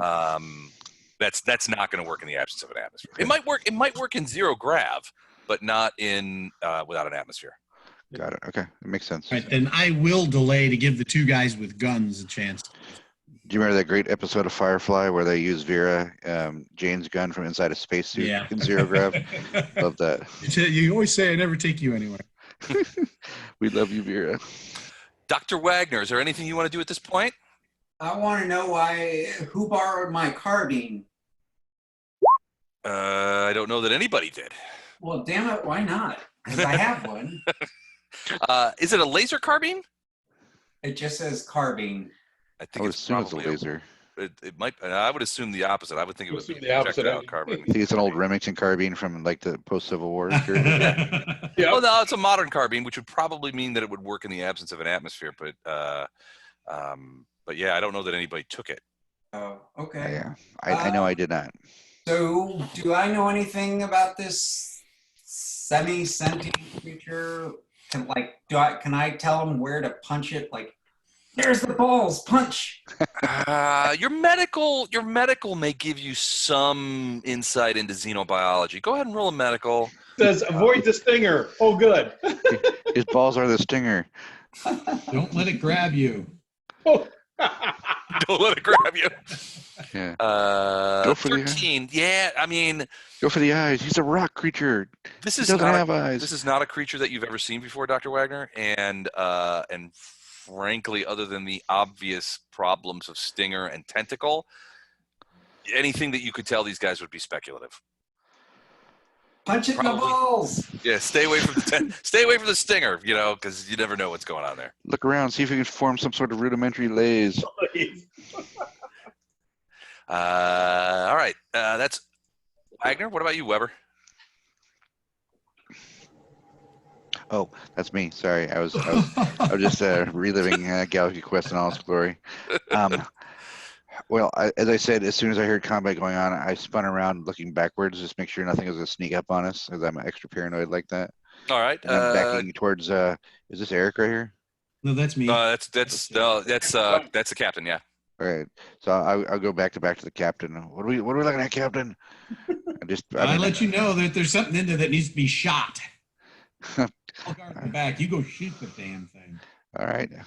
Can I get past the captain? Sure. I'll let Yeah, you can right pass by. through. So just security chief and I have weapons or pistols, or weapons of any kind. Shooting I know weapon. Don's got his space cudgel, but Yeah, he's got a space cudgel, but other than that, but Don's kind of wrapped up with this thing right now. I mean, frankly, you're a little nervous about throwing shots around in here. You might accidentally hit the creature. Hey, Chuck joined us. Hey, Chuck. Hey, Chuck. Chuck's Chuck, been just in observing time. for a while. Oh, I didn't see him come in. Yeah, I've been here for a while. All right. Well, Chuck, you welcome. can play Droney or Bag of Rocks. No, I was go on. actually planning on playing the Irish Doors. Nice. Maybe he's rolled up a squid character. When No, so- Irish doors are smiling. No, when you press the button, the door goes, "You what, mate? You taking this? Right, I'll do you for that." I'll do you for that. Those are Irish Doors. Nice. You what, mate? I guess I'm going to get to this position here. I think it's my best shot in case Don gets flung from the door or something. All right, you can take a shot if you want. I am not taking a shot. I'm just keeping him covered. And is this door open that I'm standing next to? Yeah, it's open. All right, I'll just keep a nervous eye down this way too. Okay. All right, give me an intelligence check for perception when you look down there. So we said +3, right? Whatever your intelligence was. So if you have intelligence B, yeah, that would be +3. Okay. All right. Okay. Coffin Think it's Doyle, supposed to be Security Chief damage Doyle. bonus? You have Betsy in your hand now. Set down your bags. What are you gonna do? I just want to point out that this is a horrible, extremely dangerous situation. We're all in spacesuits. We're in a vacuum. We're all, at least 2 of us are heavily armed. And Tam is being attacked by a space octopus, and he's about to get stung. Yep. Situation normal. I'm real cautious about shooting. I mean, it's so easy to shoot Tam. I don't want to.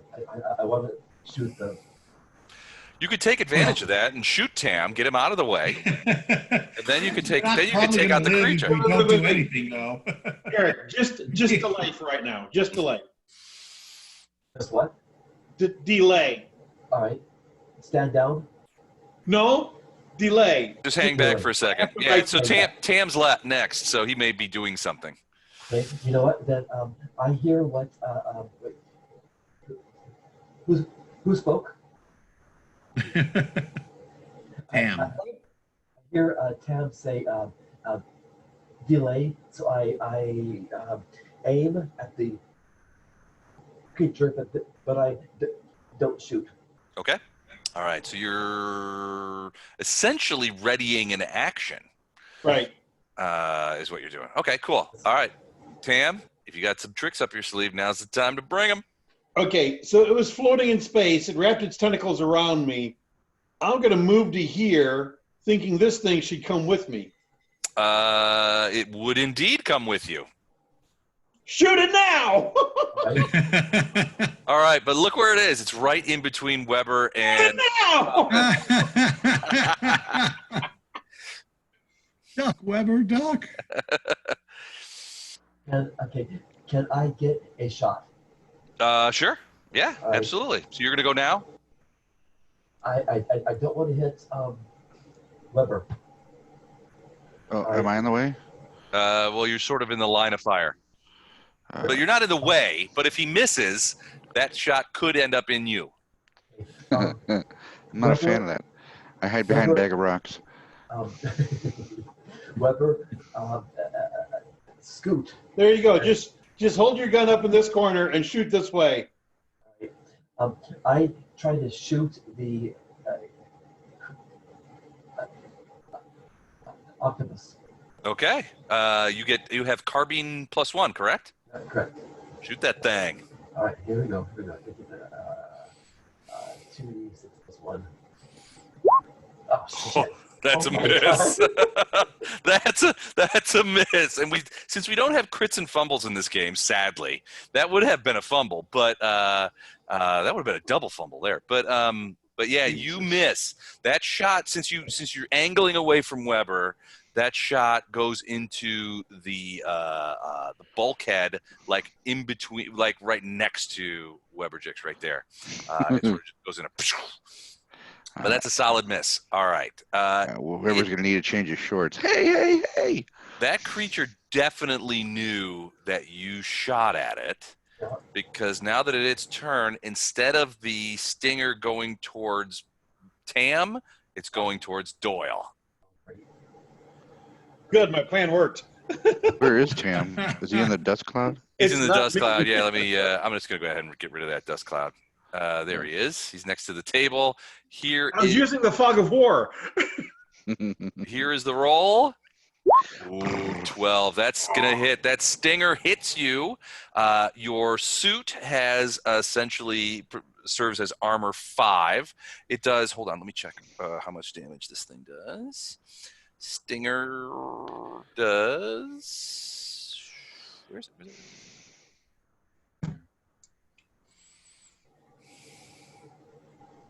All right, Stinger does 2d6 of damage.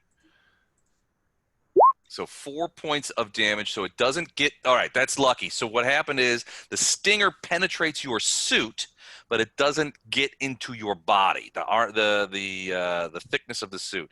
However, there could be problems with your suit, which may materialize momentarily. But right now, that Stinger just goes into your suit.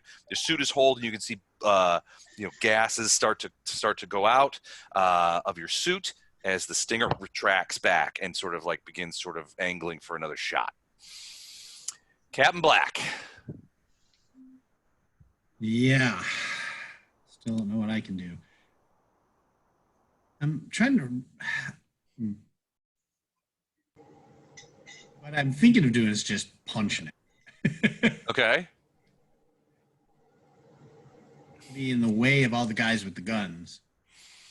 Yeah, I think crowding around Weber and Coffin's probably a great idea. Yeah, I agree. I'm going to go here. Okay, next Safe to the spot. table. And what do I use if I'm going to punch? It's just your hand. So hold on a second. Let me punch up the bookery here. Thank you.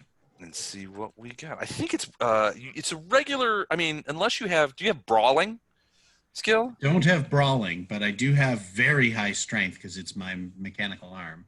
Okay. I don't know that strength is going to be the same since you're in a suit. You know what I mean? I guess it would. There would be some measure of it. So let me. I guess strength would be a thing. I mean, you probably would be worried about engaging too much of that strength because you don't want to hurt your suit.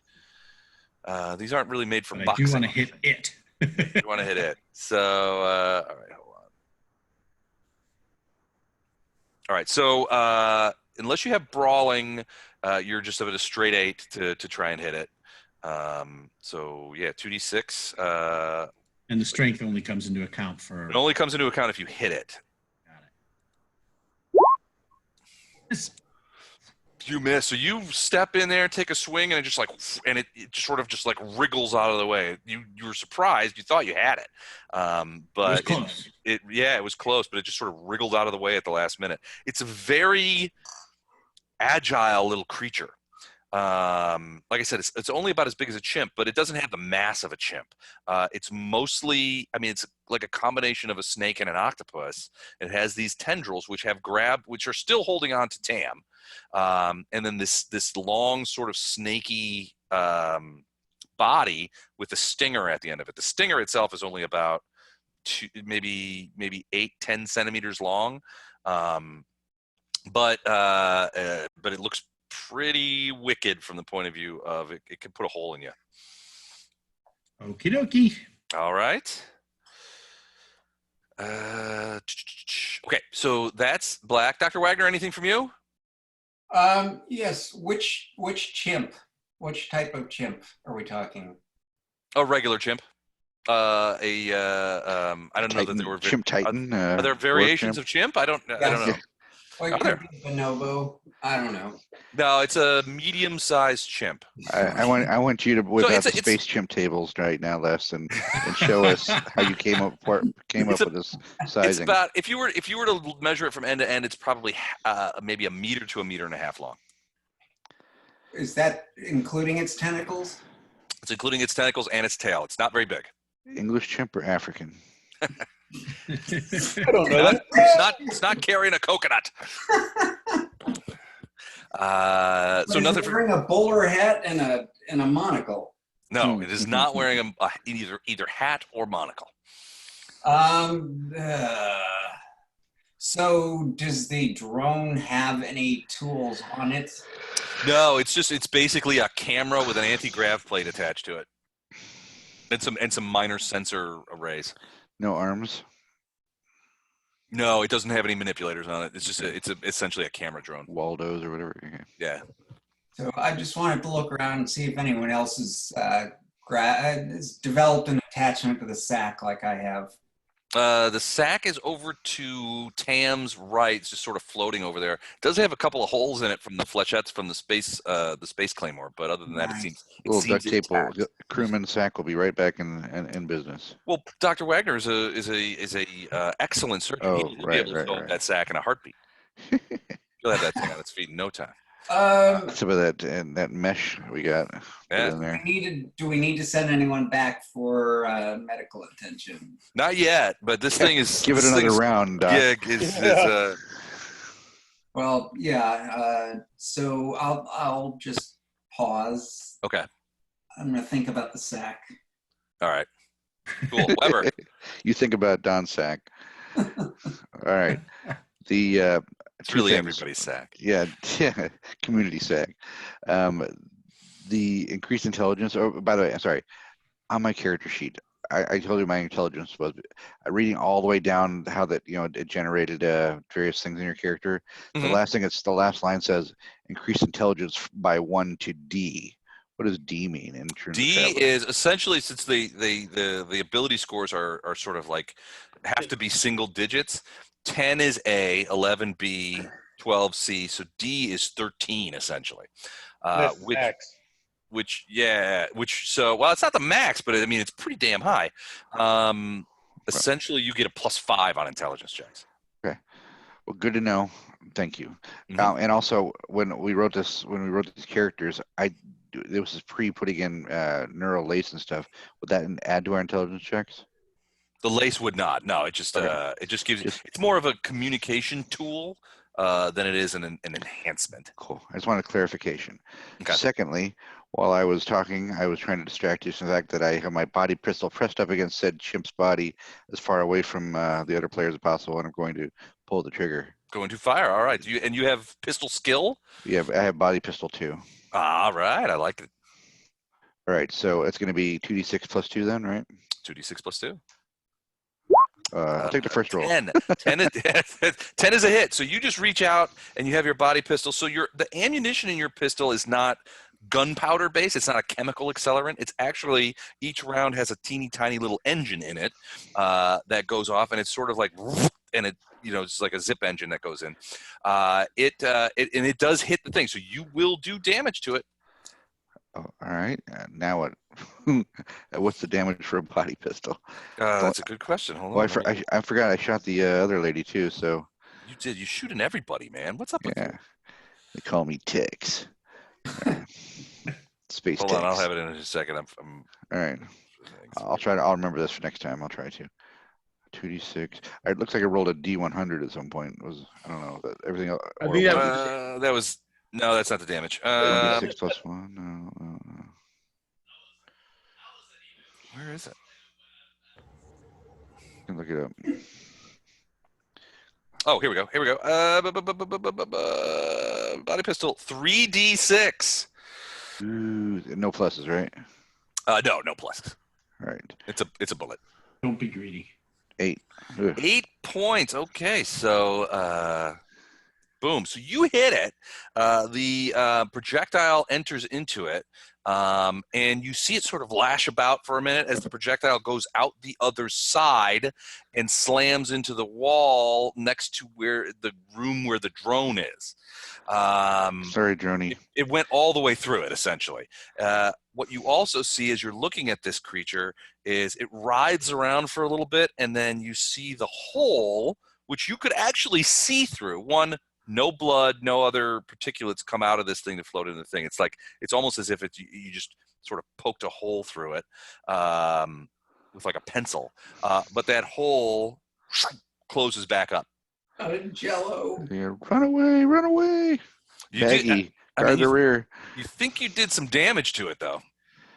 I would hope so, but I would think that pressure, if it resealed its pressurized its own body. Well, it should have been depressurized and it didn't emit any blood or anything. There was no blood, as far as you could tell. And so, Wagner, give me a medical thing, because you're watching this whole thing from the drone. Oh yes. Give me a medical check. This is like the face hugger nightmare. 14. All right. So you were actually in a position looking through the drone where you saw the bullet exit the creature on the other side. You're sort of looking in the way. So you saw basically the bullet comes out of its skin, and there's like a hole, right? There's an exit hole.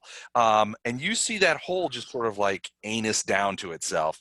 But what you didn't see as you were looking in there, and the light's kind of terrible in here, so you're not sure, but at least from your point of view, it looked like the creature's insides were sort of solid, right? Undifferentiated. You didn't see blood, you didn't see organs, you didn't see musculature, you didn't see anything like that. You just saw the same color of stuff in a solid mass that it looks like from the outside. Like it's not made of muscles and bones and blood and nerves. It's just an undifferentiated stuff. That's very strange. I asked Jin to run it through the data banks. Okay. What is this thing? All right. Jin's like, I'll get back to you. I asked Jin to order me up a new pair of underwear when I get back to the gym. All right. Mr. Tam, you did at the moment of impact. So basically, Weber just comes up and puts the pistol almost against the thing, pulls the trigger. The bullet comes out, passes through the creature, and knocks into the bulkhead over there. As the bullet was passing through, you did feel those tentacles sort of lessen their grip a little bit, but they did not let go. And now that it's that part of it, the gunfight is over, you feel them clamp down on you again. So they are holding you. They aren't. It's not so much that it doesn't feel like it's crushing you. You could definitely feel the pressure on the outside of the suit. What you're worried about is that if this thing manages to could hold me and sting me. If it stings you, that's going to be trouble. But it also could. These tentacles seem awfully strong for their size, and it could be that it hurts the suit. Oh, okay. So it's your turn. What are you going to do? I'm gonna swing at it now. -2 with the cudgel, because I'm held. Right.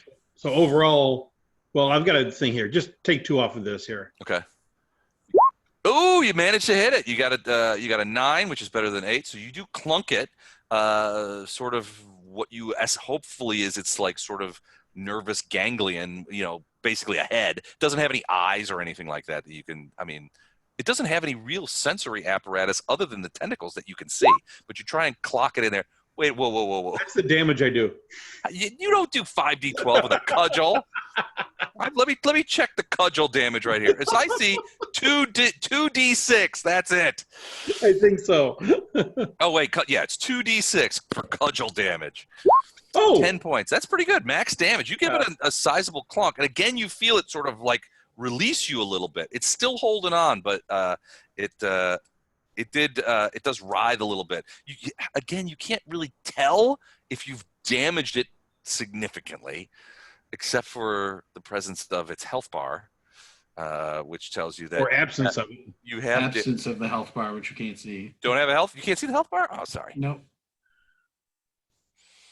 Oh, okay.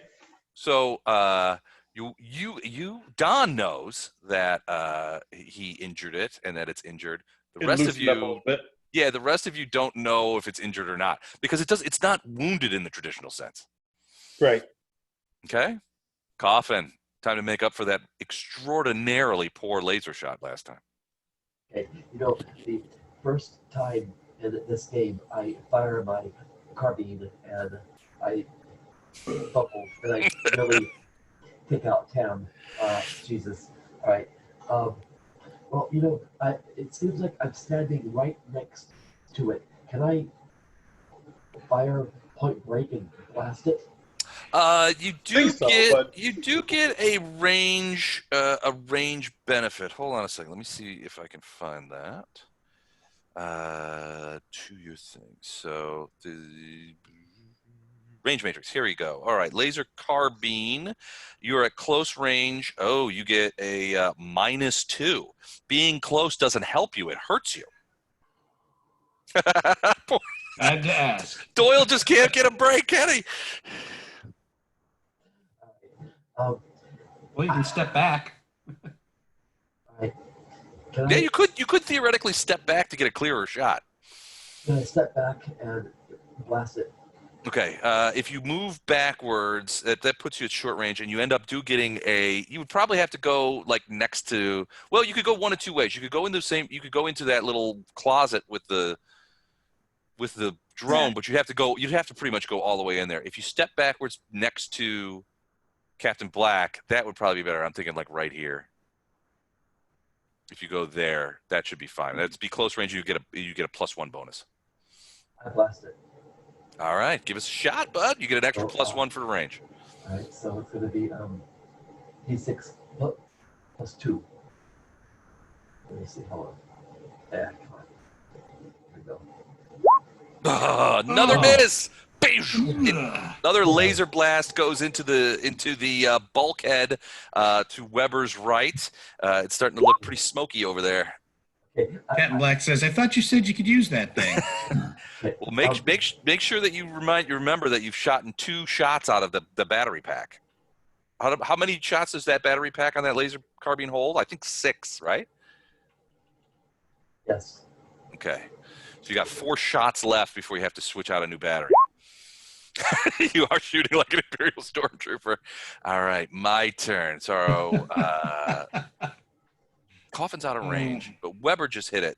So it's going to continue to hold on to Tam, and it's going to throw that stinger at Weber. So let's go to see how that works. I apply fast talk here. Hey, we can work something out. Can't we all just get along? Oh, that's a hit. Boom! That stinger hits you Ow. dead set of midships, and it is going to do 7 points of damage, which means you get 5 off of that from the thing, but you take 2 points of damage, and your suit has a hole in it. Your atmosphere is starting to hit. You feel a sudden influx of cold. a chill that begins to take over your entire body, and you look down, and there is a hole in your suit right in midships. How many hit points do I have? I'm looking at my I have you at 33 hit points. 33 hit points. Okay, I don't know where that is, but if you say so, that sounds good to me. So, and I need a Constitution check. So, con is what number? I don't have. I need to have that in So front it's strength,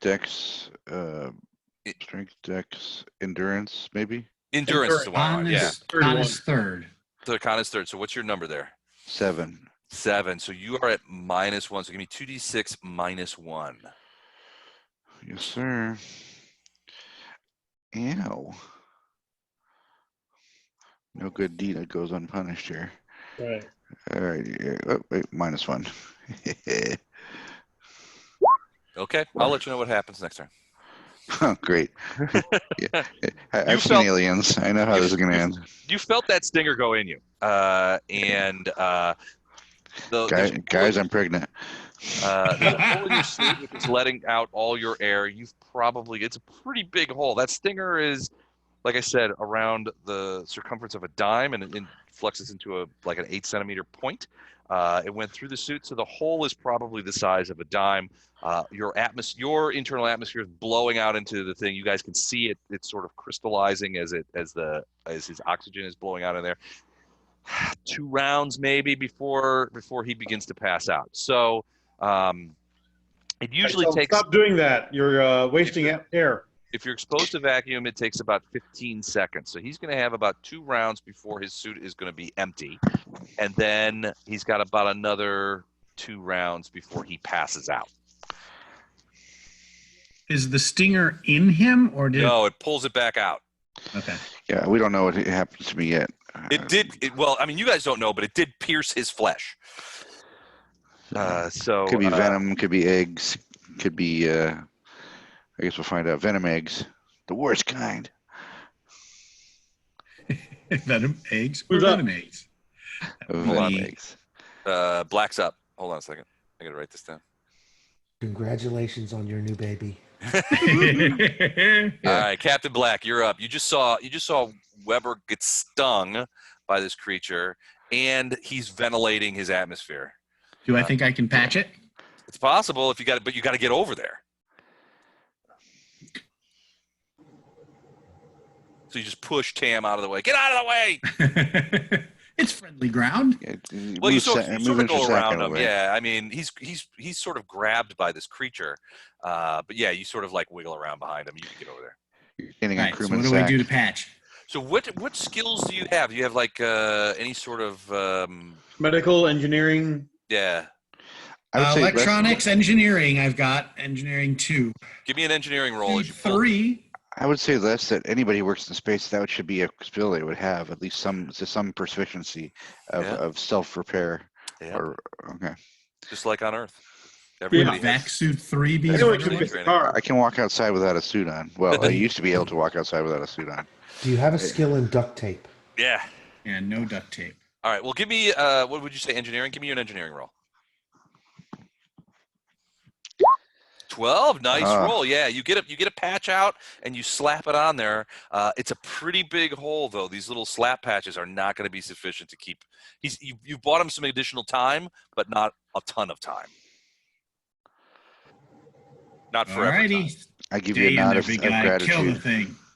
There's still around the edges of the patch. You can see that there's still atmosphere coming out of there. But Weber, that sense of coldness seems to have slowed down a little bit.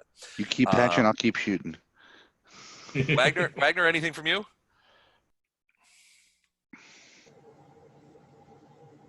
I got nothing. Okay. All right. You're gonna hang back. You did see Weber get stung, so you're probably going to figure that he's going to be coming back to the gin and tonic in a relatively short order to have a stinger wound to look at. Jix, you're up. Now you've got stung. You're losing atmosphere. You've got some time. You just got patched, but what are you going to do? I think everybody knows that I didn't have the most combat skill, but Weber Jix does not panic. And he's going to put another round of this little space squid. He's going to shoot him again. All right. Ooh, 12. That's a hit. Boom. All right, 2d6 times plus. No, it was 3d6. Hold on, I have it right So here. it was 3d6. I'm pretty sure. 3d6, yeah. Oh man, I Wow, can't get the 6 break. big points. Yeah, again, the same thing happens. The bullet pierces the creature and goes all the way through, like it's some sort of undifferentiated thing. Yeah, Coffin, you're not having a good day when it comes to. I mean, your rolls today are like my rolls yesterday, or on Friday. When I just could not cop a break on. The rolls were just killing me. Oh, yeah. Jade region. All right, Tam, you're still grabbed by this thing, so you're still a little bit tangled up in it. Kill him a lot, Tam. It just stabbed Weber.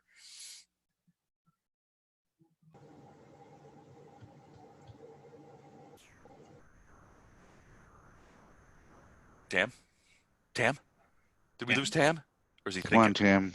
He's Ain't no passed live and let live with bugs. He's there. I think he was falling asleep there. No, He's contemplating. He's doing Tai Chi. With your space. That's cudgel. a miss. Space Cudgel does not hit this time. All right, Coffin. Time to redeem yourself. man. Yeah. It looks like I can get a mostly clear shot at the face squid. I'm gonna blast it. Okay. So it's gonna be 2d6 plus 2. Yep. All right, here we go. Oh, wait. I'm sorry. That's 2d8. That's, yeah, don't talk on. Roll that over again. Didn't matter. Another miss. Poof, another hole in the bulkhead. As the laser point, and another. Now you're down to half battery on that carbine, on that power pack for that carbine. My cultures look for power.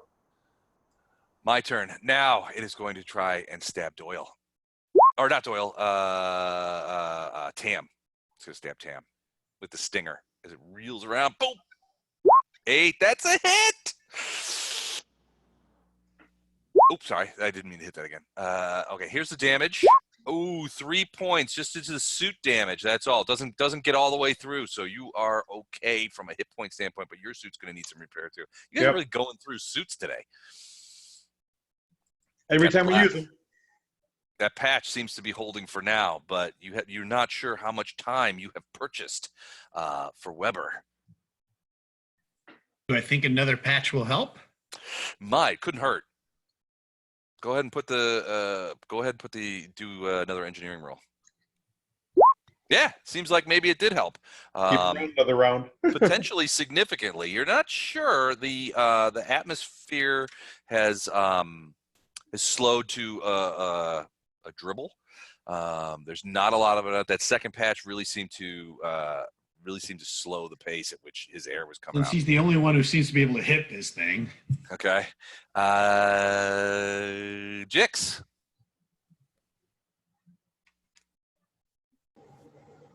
You're muted. You're muted. Matt, you're muted. Yeah. Can you hear me now? Yep.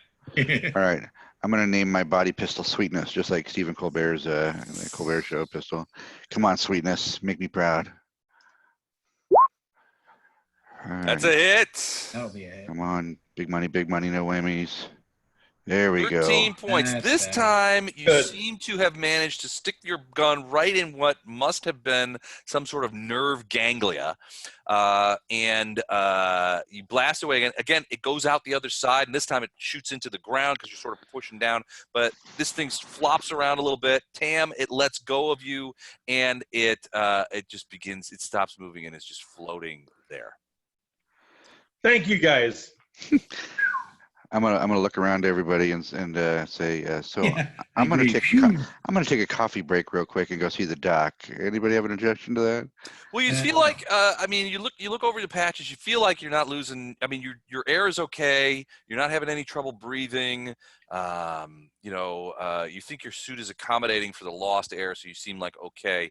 Those patches seem to be doing the thing. You could conceivably, I mean, right?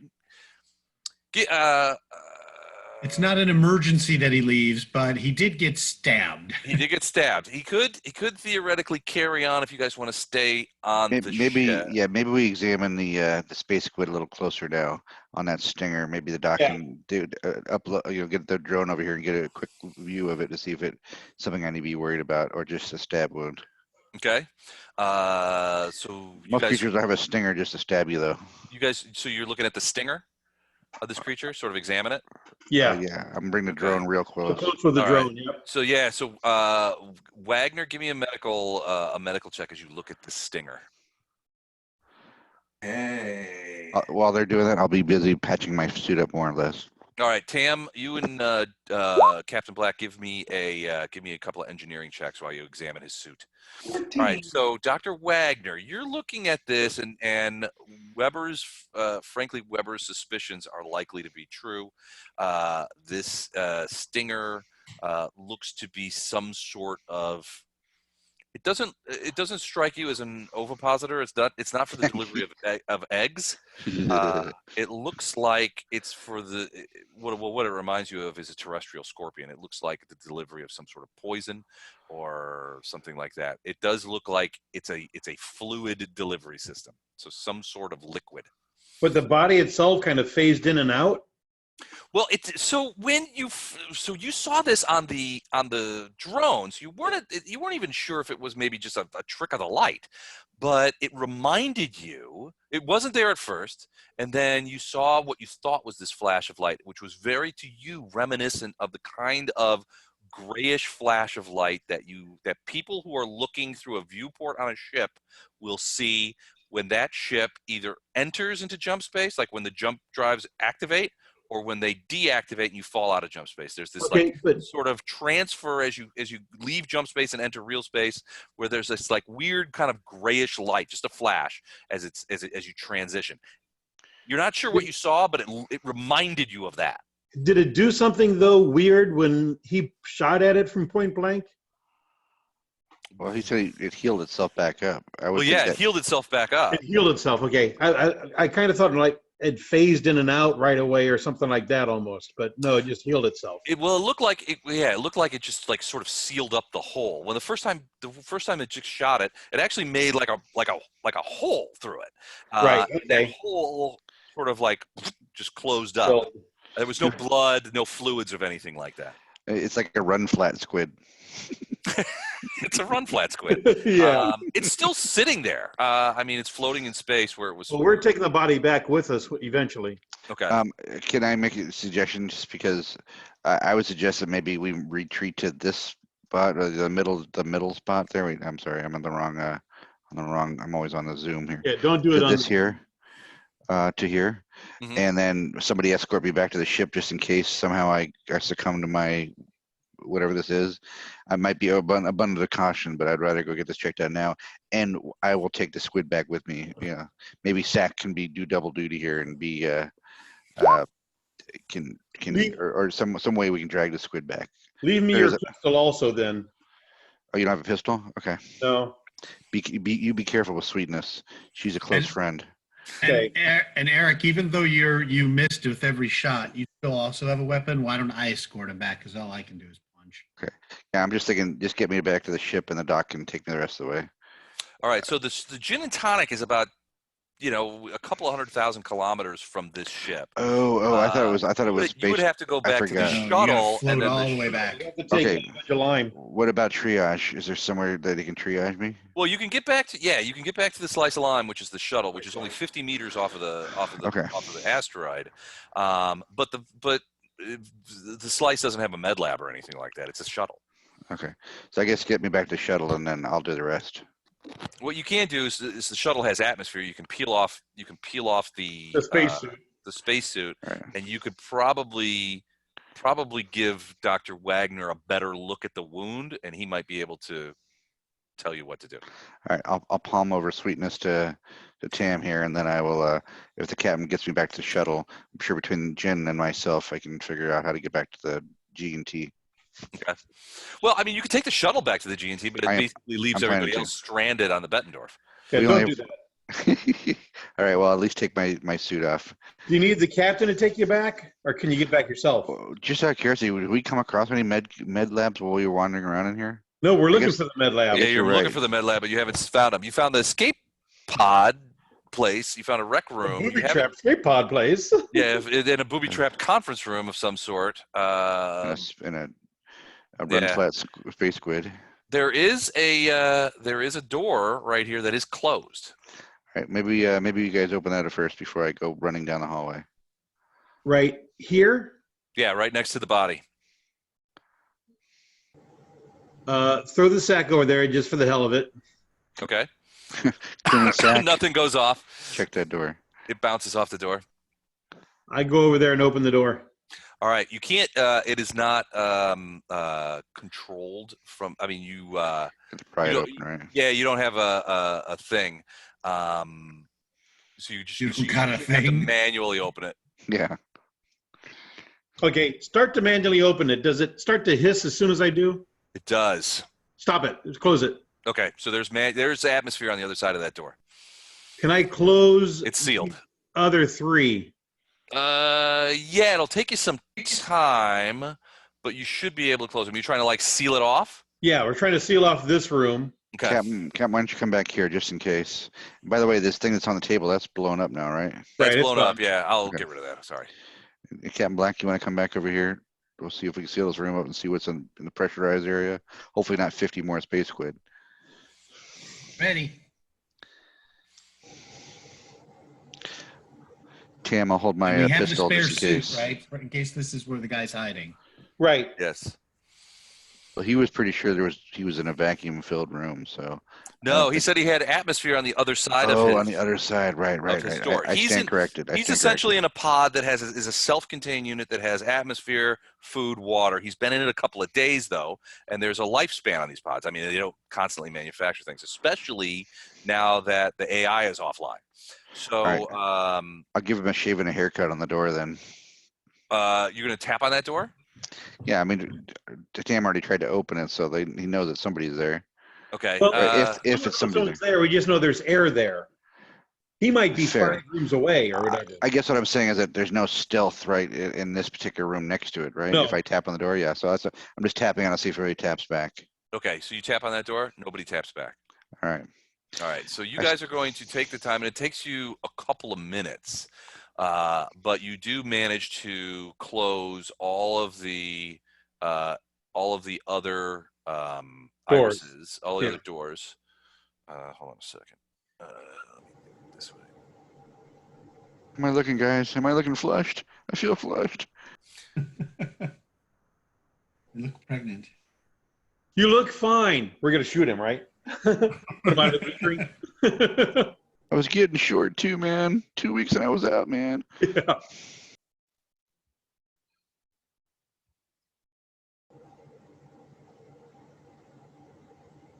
Did Les freeze? No, Okay. I'm sealing off the areas. Concentrating. Give me a quick engineering check. Ooh. Tam Anyone who has or it. Black. Anybody who has it. All right. Jet. So- All right, you guys. Tam, you're pretty sure everything's is sealed up well.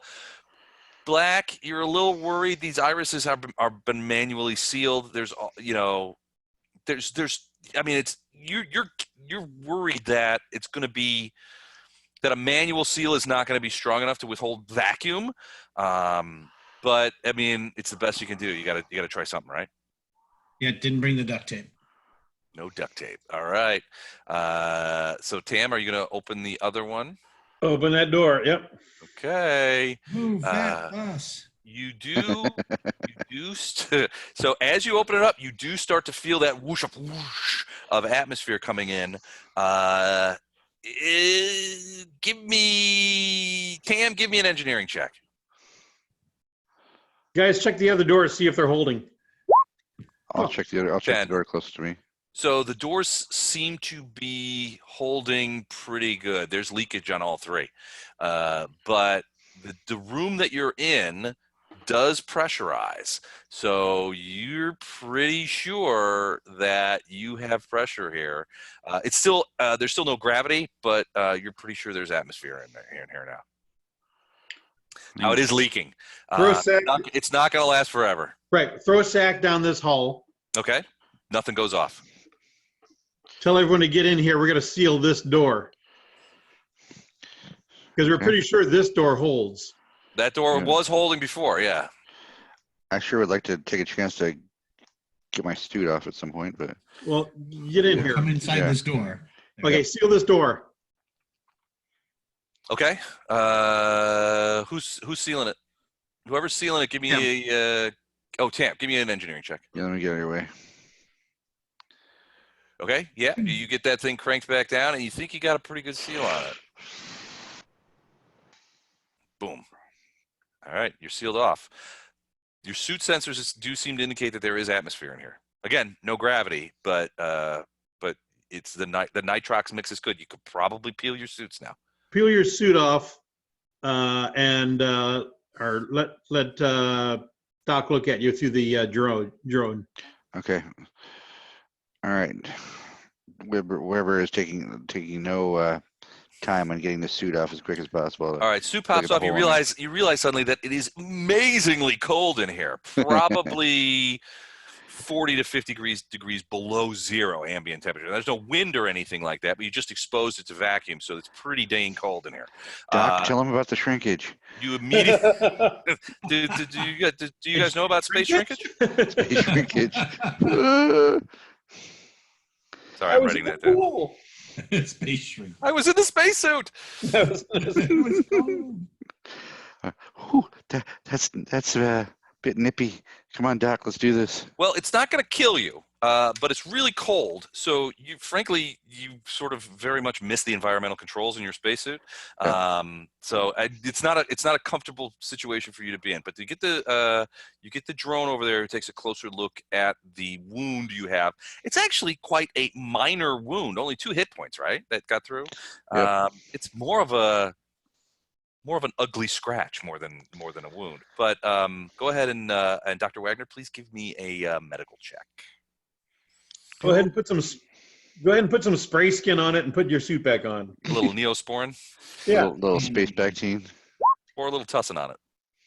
9. You'd really need to sort of the wound doesn't look that bad to you.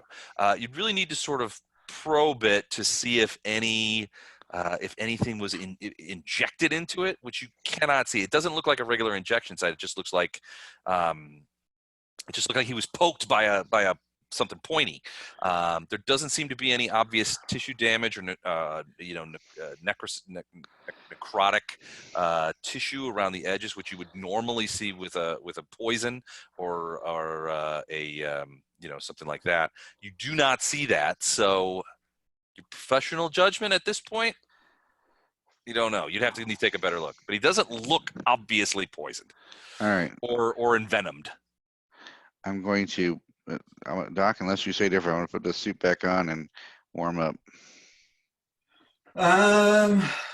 Your call, Doc. I would suggest you do what you need to do to stabilize and let me take a look at you ASAP, because I don't know. I don't know what the beast is. I don't know how bad you got hit. I guess you're okay for a little bit, but I wouldn't risk it. Yeah, unless I think we said this earlier when we were planning to go back to the shuttle, but I wrapped the space squid up in something to drag it along with us. Right. Okay. Yeah, no problem. I want the doc to have a chance to do an autopsy or necropsy or whatever. Yep. Okay. All right. So you pop back in your suit. Yes, sir.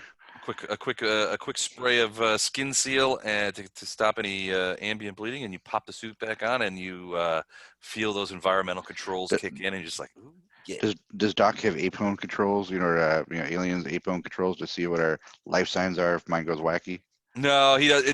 Not from the suits. No. Okay. Yeah, these are pretty rudimentary. I'm just being overly paranoid. I've seen every space movie there is. I'm being overly paranoid. All right. Nothing goes off when the bag goes through there. You do have atmosphere. Those of you who wish can probably put up your masks and breathe the air. Weber, you notice that the air has a weird sort of coppery smell, like sheared copper a little bit. Or could be blood too. Blood has a coppery smell. By the way, Tam, I take my body pistol back from you just in case. Okay. Okay. I'm moving the drone down. Okay. That what pistol we got should probably work in this? atmosphere now, right? That. Well, so who's looking? Who's asking? We got the drone there. Okay. It's a far shot, but can we tell anything about it yet? Give me an engineering check. 10. Your guess is that that is some of the core fusion reactor controls and stuff like that. There's it's probably multiple level, but does seem to be some damage to it. Ugh. Should probably check that out. We don't want to be on a base that has a damaged fusion reactor. Wagner, give me an intelligence check real quick. Is that before or after drinking? We'll take what we can get. Strictly medicinal. 10. All right. So before the drone went scooting over in there to look at whatever's left of the fusion reactor, you saw it was sort of spinning around, and off to this area over here, you saw what looked to be the unmistakable signs of Beds. a med. Yeah, it looked like a med lab. I saw those also. Yeah, that looks like a med lab down there. So the engineers Don't rush over there yet. Yeah, hold on. so the engineers looking at it, the fusion reactor seems to be functioning. It's still generating power, but there's a fairly significant amount of damage to this. Give me both black and Tam. I love saying that. I'll have a black and Tam. Give me an engineering check, both of you. Black. Okay. Doyle, you know a little bit about fusion reactors too, don't you? Yeah, chemical. Give me a mechanical. Yeah, give me a mechanical roll when you get a chance.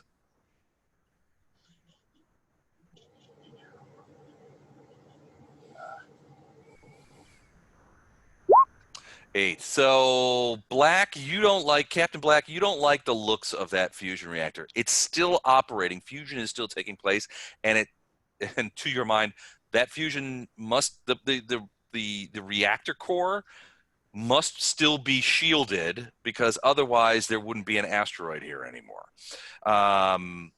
However, there's a lot of damage in there. You gotta get out of here. And at some point, if you can't turn it off, at some point it will overload. Doyle agrees. He's like, yeah, that's I don't know that we can even fix it or turn it off. So we might have a time limit here. The other thing you notice, Captain, is that it looks like the damage done to this reactor was done with both explosives and lasers. Somebody planted explosives around it, blew it up, and then shot it with lasers.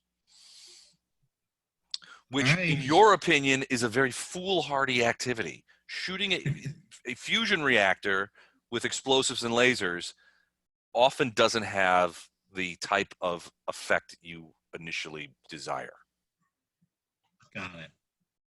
So, but somebody made a decent effort to try and destroy this reactor with explosives and lasers.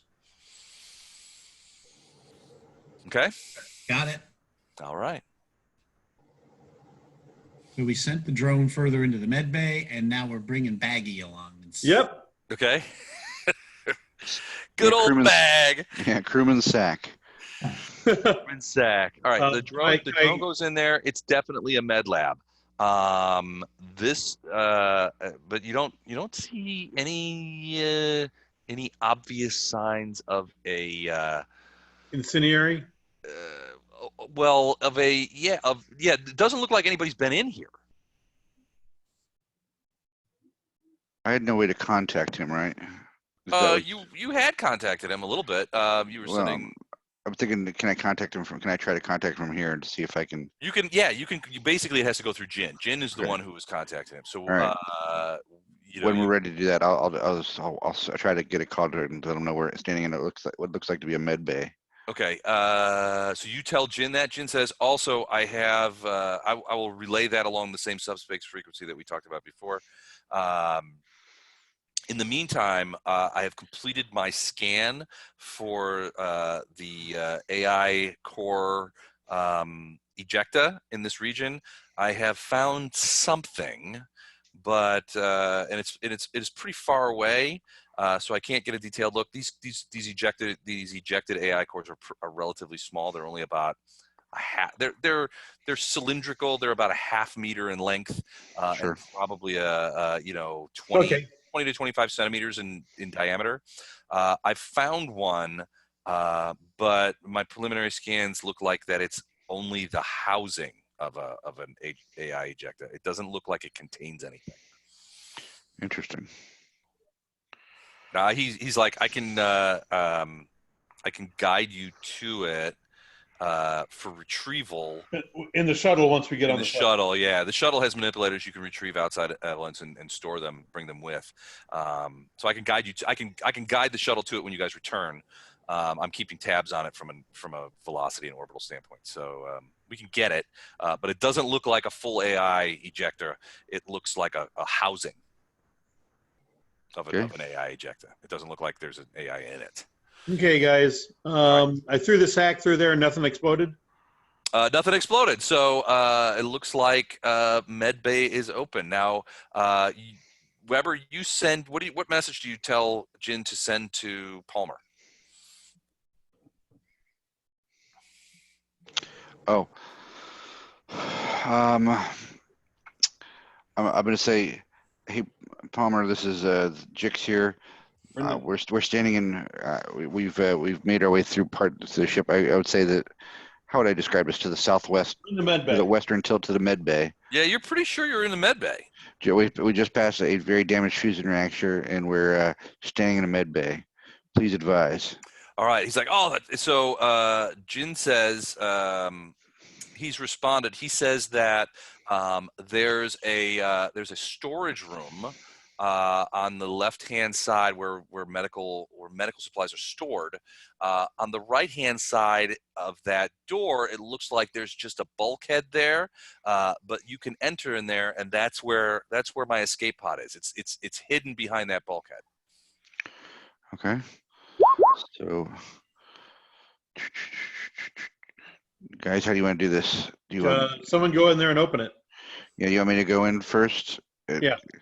I'm also the only damaged one too. So all right. So first you have to find it. Okay, because it doesn't. We're talking all in you this see is room, right? bulkhead. Yeah. Right, no, so- in the primary room. Mechanical. Oh, okay.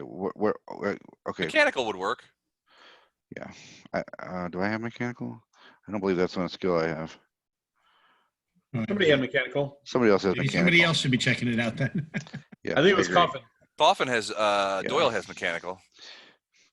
And he's itching to redeem himself after that gunfight. And he's gone. Oh. Did you say engineering wouldn't work, just mechanical?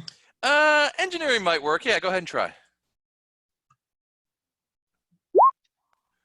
Ooh, 11. Yeah, you do. It takes a minute because it's very cunningly hidden, but you do find what looks to be some sort of plate that you think can be removed. And it actually has this sort of like thing on it where it looks like it could be removed pretty quickly, actually. All right. Remove it. Yeah. Gonna remove it? You sure?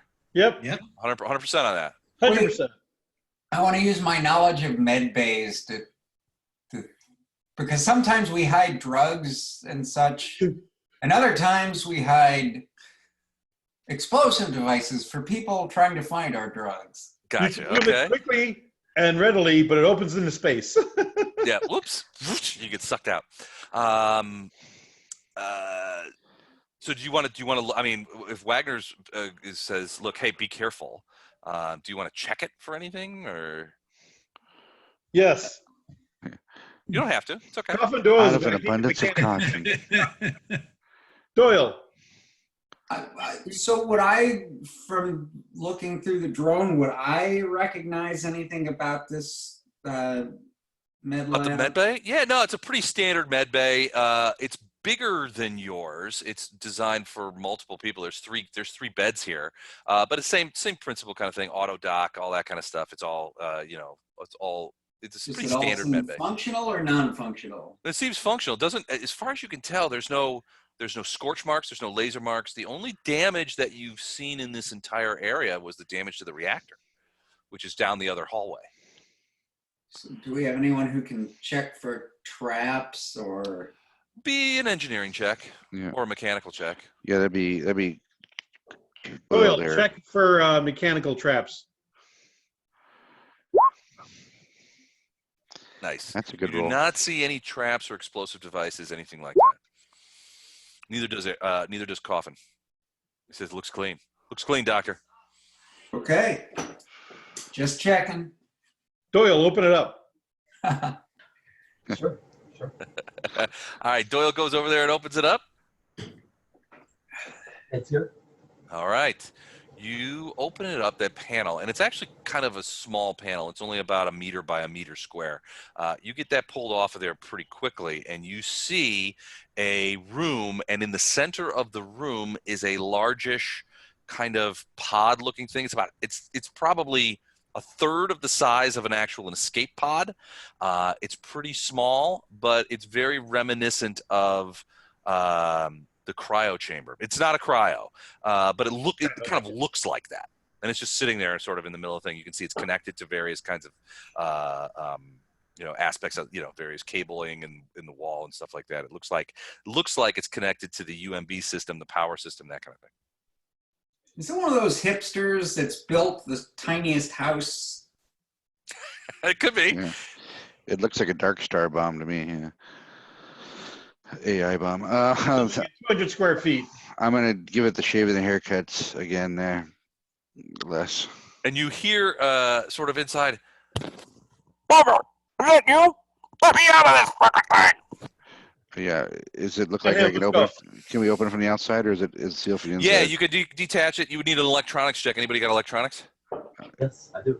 You have to sort of before you can open it, you sort of have to separate it from its electronic tethers, Okay. which automatically kind of thing. This is not a thing that you would normally be able to open up from the inside.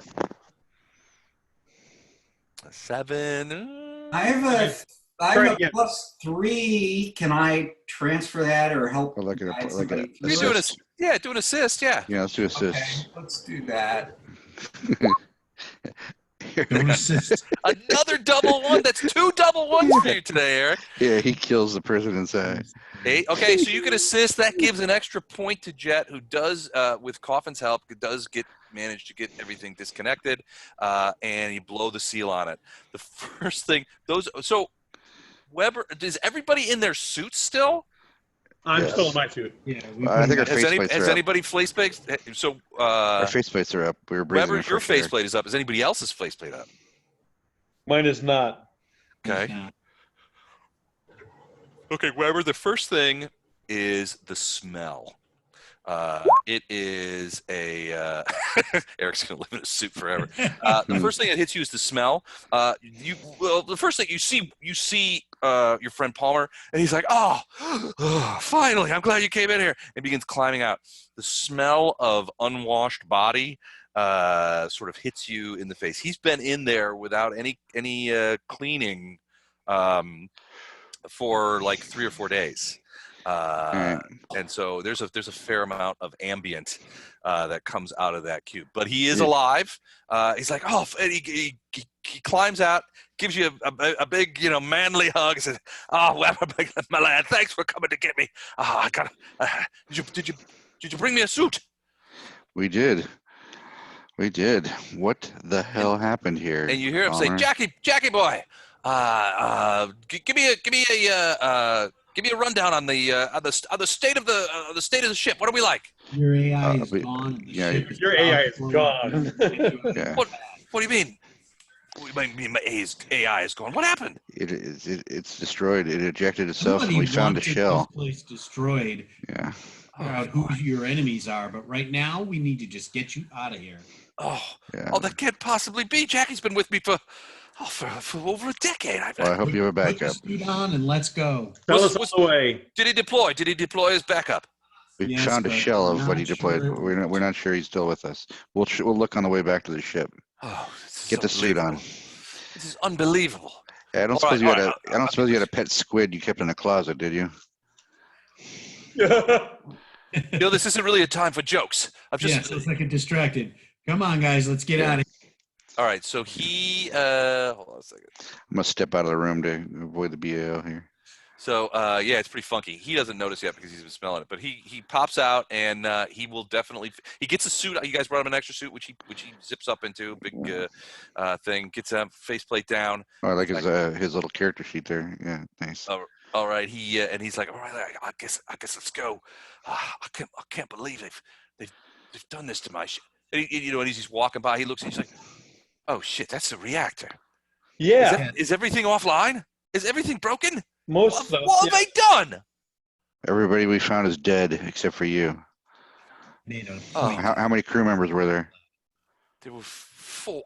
I have 4 men with me. How many found? We found 2 and a very nasty little space squid. Well, I don't know anything about any space squid. There's no squids in my summer house. But you found 2. What do you mean you found 2? How are they? May I recommend? They're very dead. May I recommend you get a go bag and we'll talk about this on the shuttle? Oh, Do you have a go bag somewhere nearby? I have to go. I have to go to the bridge. Where's the bridge? Wait. Other side of the ship. Wait. We have found multiple claymores just waiting for somebody to do something like that. Claymores? What? Somebody put booby traps on my ship after blowing up my fusion reactor? All What's over. going on? I'm opening this door. All right, come on. Is he in a suit? We'll talk on the way. Door. The rest of the atmosphere in there emits into the room, and you're still sealed off, but you can hear, a lot of it's still leaking, right? Still leaking. Okay. Has he got his suit on now? He's got his suit on, yeah. He's following you guys. And we'll point to him right here. That is his first crewman that's dead. Oh, lads, look what they've done to you. He stops Eric, very are you briefly. coming? And What's that? Eric didn't come out. Just making sure he's coming with us. Yeah, there's 2 of you still in the. Who's I've that had back it with there? you Is that- guys. I'm staying here. Hey, come here. Don't commit suicide. Bad rolls happen to everybody. All right, you open up that other door. Yep. Okay. The hallway. And he's just so as as Palmer kind of walks through with you guys. I'm not trying to see things. I'm just trying to. Where's Palmer? I lost him. Palmer. He was back in that room. Back there. Here, you see him? So he's just looking around and he peers in this room and he's like, oh, Jackie boy, look what they've done to you. Oh, so you could hear him over the sort of like the subspace, and he's just marveling at the amount of damage. He's like, my bridge is down that way. If I've got anything, I've got to hit down there and get. Whoa. Which way is it? Which way is it? It's down there. It'll take me 2 seconds. I'll just walk down there and Wait, is he talking down this way? yeah, down. No, the other way, down to the east. No, we're like, don't do it, Palmer. It is booby trap. Oh shit! All right, well, I guess it's just me and my skin. All right, lead on. I won't go there, but will I be able to come back here and retrieve some of my personal effects, personal belongings? Well, I would say that you're the mechanical genius. You tell us after we get you to safety. Right. All right. We'll look at it then. I think your core is going to go pretty quickly. So. Yeah, I don't think you even have to self-destruct. All right. He follows you guys out. You guys sort of push off and get back to the slice of lime without further incident. Jin sends you the coordinates. Excuse me. Jin sends you the coordinates of what he suspects is the housing of the AI, and you guys go to those coordinates and you actually sort of pick it up and put it into. There's like a little bay underneath the shuttle that you can't get at it from inside the shuttle, but you can certainly get at it because the shuttle goes inside. Sure. All right. And without much ado, I mean, it takes about 45 minutes, but you eventually get back. Palmer doesn't like living in suits, so he pops the faceplate as soon as you guys are under pressure, and he's like, I can't tell you enough how pleased I am that you guys showed up when you did. I've been in that tank for better part of 4 days. What happened? Well, first part, I mean, the part that you guys probably saw the aftermath of is we've just sitting around, business as usual, talking with the lads, playing a little bit of cards. I knew you guys were on the way, so I just called in a shuttle order to bring in some more, to bring in some scotch. I was going to surprise you with a little bit of non-undifferentiated scotch. Wait, now is that it? If the captain's in the bridge, we can go back for that. It's not here yet. It hadn't arrived yet. Okay. You guys weren't expected for all this happened before. So he's like, I put in the order and that kind of thing, and then what happened is Jackie boy, alerted us to proximity alarms. Jackie was about losing his AI shit about it, because Jackie's sensors are good out to about half an AU, and but Jackie notified us over LACE almost immediately that he had multiple prox alarms, inbound missiles, and those missiles. I mean, we didn't have time to shit before those missiles hit. My guys started pushing me towards MedLab to get me into the pod, and they started going for weapons. After they got me in the pod, I don't know what happened. I felt the impacts of the weapons, but I've got no internal sensors in that pod. It's strictly bare bones. So I didn't know what was happening.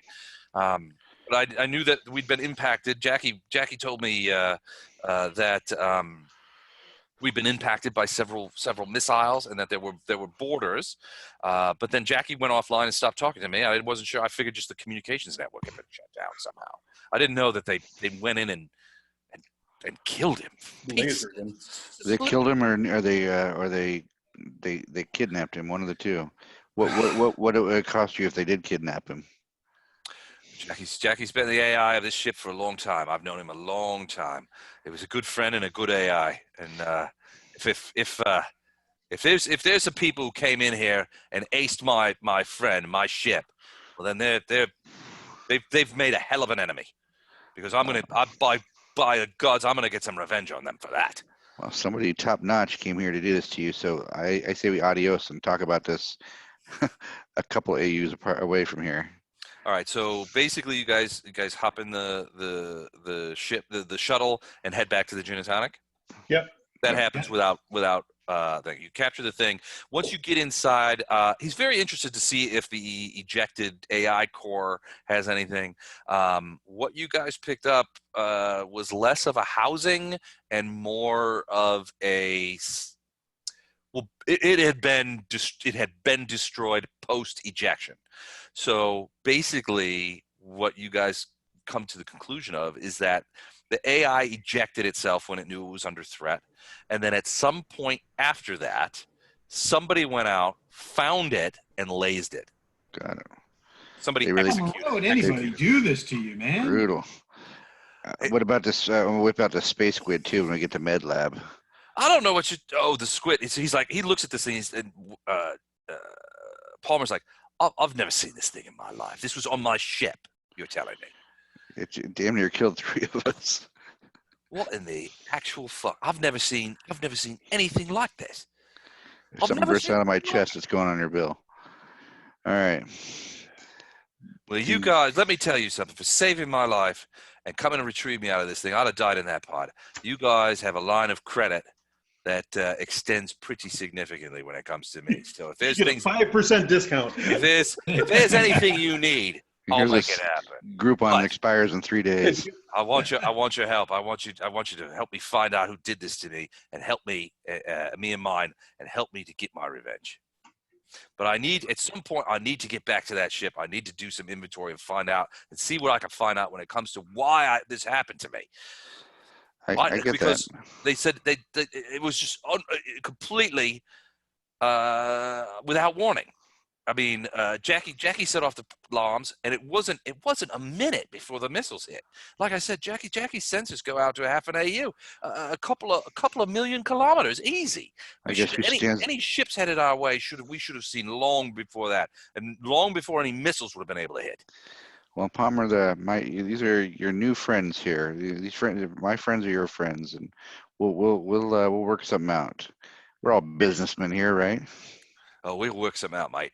Thank you again. It's 5 to 11. Do we want to think of questions for next time? Yeah, I guess so. Unless you want, Okay. we want to talk squid now. I'm curious. Talk squid now, and then the rest later. All right. So, Wagner, give me a medical clinic. So they bring this creature into your med lab, and you begin to do a necropsy. It takes a couple of hours. Getting crowded in med lab. Ooh, that's not a great roll. All right. So I actually do have 2 medicine that I haven't been telling anyone about. I will. You're gonna try that, and you're gonna assist Dr. Wagner. Maybe you have xenobiology as your. I rolled the wrong. Nice roll, though. Oh, you did roll the wrong thing. Okay, Yeah. so Right, what would have been? What's your total bonus on medical? 6. 6. All right, so it would have been. It would have been 11. Okay. All right. And so Tam actually helps you out with this because he's interested in this thing. Since it attacked me. Yeah, since it attacked you. Oh, yeah, and there's also the Weber Jix wound. We can get to that in a minute. The necropsy, I mean, it's the first thing that you think, Wagner, this is a very strange creature, because you're like, this creature shouldn't be alive. This is not. If somebody had brought you this and you hadn't seen it moving around and attacking people, you would have thought that this was something that somebody like a practical joke. This creature, when you start sawing into it and look at it, is almost completely undifferentiated inside. It's solid inside. Like the material, there's no organs. There's no sensory apparatus. There's no nerves. There's nothing but this sort of somewhat viscous. So it was like cutting into your Stretch Armstrong doll. Yeah, exactly. It's just there's no organs to speak of. There's no sensory apparatus. You're like, this is a non-creature. I don't know what this is. The only thing that you find that is at all differentiated is the stinger on the tail, which does in many ways resemble that of a scorpion, and it does have a small reservoir which contains a liquid, but there doesn't seem to be any controlling mechanism for it. There's no. You've taken some basic Terran physiology as part of your medical things, and you know how organs work, right? So this stinger looks like, to you, it looks like somebody took a stinger, filled it with some sort of liquid, and just stuck it on the back of an undifferentiated snake muscle. There's no controlling. There's no nerves to set it off. There's no. It shouldn't work. None of this makes any sense to you. Okay, am I wound? Yeah, give me another medical check as you check out Weber's wound. All right. Make sure I roll the right one here. Doc, I got a boo-boo up in here. 16. All right. So you get him on there, fire up the auto doc. Do you put him out? I mean, do you knock him unconscious so that you can probe around in it without like sending him up a wall? I asked him if he wants to be put out. Yeah, I brought my own medicine over here. I'm drinking the good stuff. And Wagner, you're like, no alcohol. I have to see this. You have an abdominal wound, no alcohol, at least for the time. I'll pass it off to Palmer then. All right, so the auto doc, thank you, mate. And he pours himself a glass and takes a big slug out of the bottle and sets the glass next to you. All right, so the auto doc puts you unconscious, and Wagner, you start probing that. You pull the skin seal off of it and start taking a look around, and you're sort of poking around, and you're like, whoa. You look in there. The hole is maybe 3 centimeters deep, but you can see two effects starting to happen. One, there's a significant amount of necrotic tissue in there. Something is killing the underlying tissue, and it seems to be moving deeper into his abdomen. But also, since he indicated that he was not feeling any pain, the amount of necrotic tissue that you see in there, Weber should have been screaming.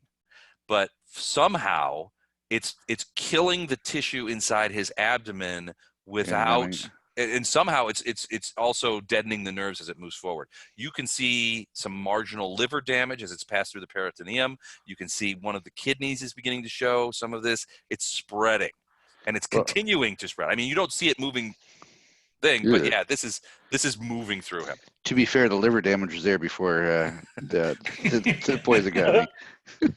Wagner, you're in your medical opinion, he has to go into surgery right now. Oh yeah. Yep. Well, I'm glad I wasn't overly paranoid. I was unruly paranoid. All right, and we'll talk about the results of that surgery the next time we play. We're gonna put you out for 3 weeks, Weber Jix. Jix is under. All right, this was awesome. Thanks, you guys. This was super fun. All right, thanks, guys. It was fun. Really enjoyed it. All right. See you next weekend. All right, sounds good. See ya. Adios.